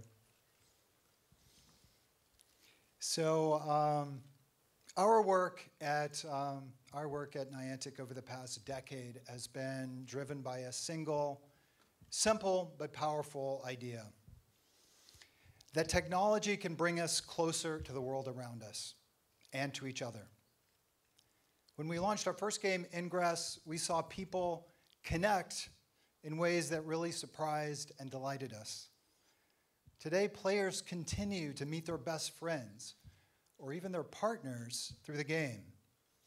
They form local communities that are connected to a global network of players around the world. They explore new cities, hike mountain trails, and most importantly, make real and lasting relationships. That same DNA is at the heart of Niantic Spatial, a new company that's building AI that fuses the physical and digital worlds. We use our expertise in mapping to give teams a new canvas for storytelling in the real world. Our geospatial AI is designed to make the real world understandable to computers and machines in a way that enables the creation of more playful, interactive, and fun experiences for all of us to share. Once you've understood reality, then you can bend it to create whole new experiences. We've been fortunate to find a creative partner in KOJIMA Productions who shares this vision. We're grateful to KOJIMA Productions for choosing Niantic Spatial as a technology partner to begin to explore ways to weave their much-loved universes into the real world so players can experience these stories in completely new ways, together, outside, with other people. KOJIMA Productions is a team that is constantly expanding what's possible. Their move beyond gaming and into new forms of media and interactive entertainment is an important new chapter in their history. So congratulations on 10 years of amazing innovation, and here's to many more.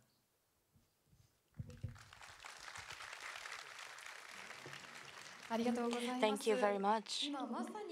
So just now, move beyond the screen. It says move beyond the screen as we see on the screen. Is this the kind of world that we are going to realize? Yes, we're always creating game in the screen, even smartphones or whatever, and we want to liberate that. So your normal real life, if there's art and entertainment in your everyday life, I thought that was brilliant, and I was always thinking about that. So looking at John's technology, I thought this was possible, so we kind of teamed up here. So up to now, the AR technology projecting something onto the real world, that technology, I think we can kind of have a rough image of what it is, but are we going to have some technology that is going to go beyond that? What is the rough image of? Well, I can't really speak about details yet, but if you're like, climbing a mountain, but there's still entertainment there. Like, well, to give just a wild example, it's like the real Death Stranding in the real world, and you could connect with people, or you could connect with the actual environment there in your city. But previously, it was like, virtual reality, but this time I'm thinking more about connecting with the real environment. And John-san, to the extent possible, if you can share, what kind of world, what kind of environment will this create in your mind? Well, I hope that it creates one that brings people together to play. I think if there's one need we have in society right now, it's something that unifies us and doesn't pull us apart. And I think storytelling, as was pointed out in the last panel, has always been humanity's way of coming together. And I think technology can support that. It can divide it too, but I think used correctly and with an inspiring creator, it can be an important force for good in the world. Thank you very much. So this is going to be a special collaboration, new game experience through the collaboration of KOJIMA Production and Niantic Spatial. So finally, John, would you give us a few final words? I would just say it's been a great honor to celebrate here with you. Congratulations on an amazing 10 years, and it's inspiring to see you so focused and so energetic about continuing to create new things. John, thank you very much. Thank you very much indeed. Please give a big round of applause.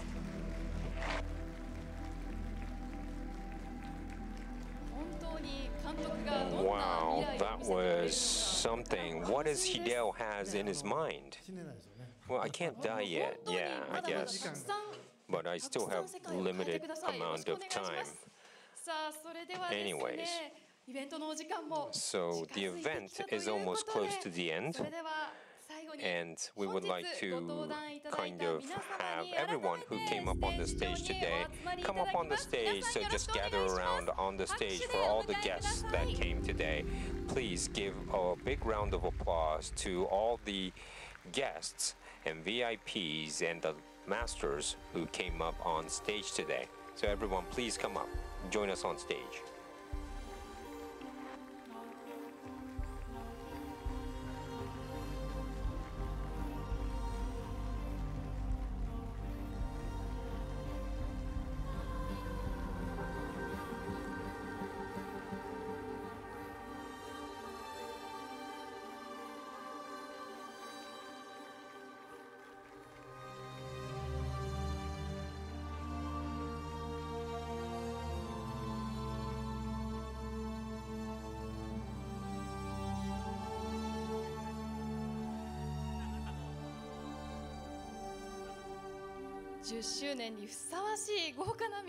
What a wonderful group of guests to celebrate the 10th anniversary, all up on the stage. Is everyone ready? So, Mr. Kojima, over to you. KOJIMA Productions celebrating the 10th anniversary. I'm sure you have a number of memories and thoughts and experiences running through your mind. So what is your thoughts on today's event? And please give us a message for everyone here who have gathered here at the venue. Well, 10 years ago, I started with nothing except the connection with all of you. And there are new people who join the connection, and probably there's lots more to connect. So this Strand, we talked on this panel about connection, but the connection is really important from here and onwards. So there'll be a lot of separation in the world right now, and we can't rely just on politics. We need art and entertainment to connect these people, to connect the world, make a better place, and we have the power to do it with entertainment to connect for the next 10 years, 20 years. So I would like to cherish this connection that we have, and let's live long 20, 30 years and fulfill that connection. Thank you so much today. Thank you, Mr. Kojima, and we will continue to support the KOJIMA production. And thank you once again to the wonderful guests who appeared in today's program. Please give a big round of applause once again. And thank you to all of you for staying with us until the end of the program. And those of you here in the audience, those of you who are watching the live stream, please continue to look forward to many wonderful titles to come from KOJIMA Productions.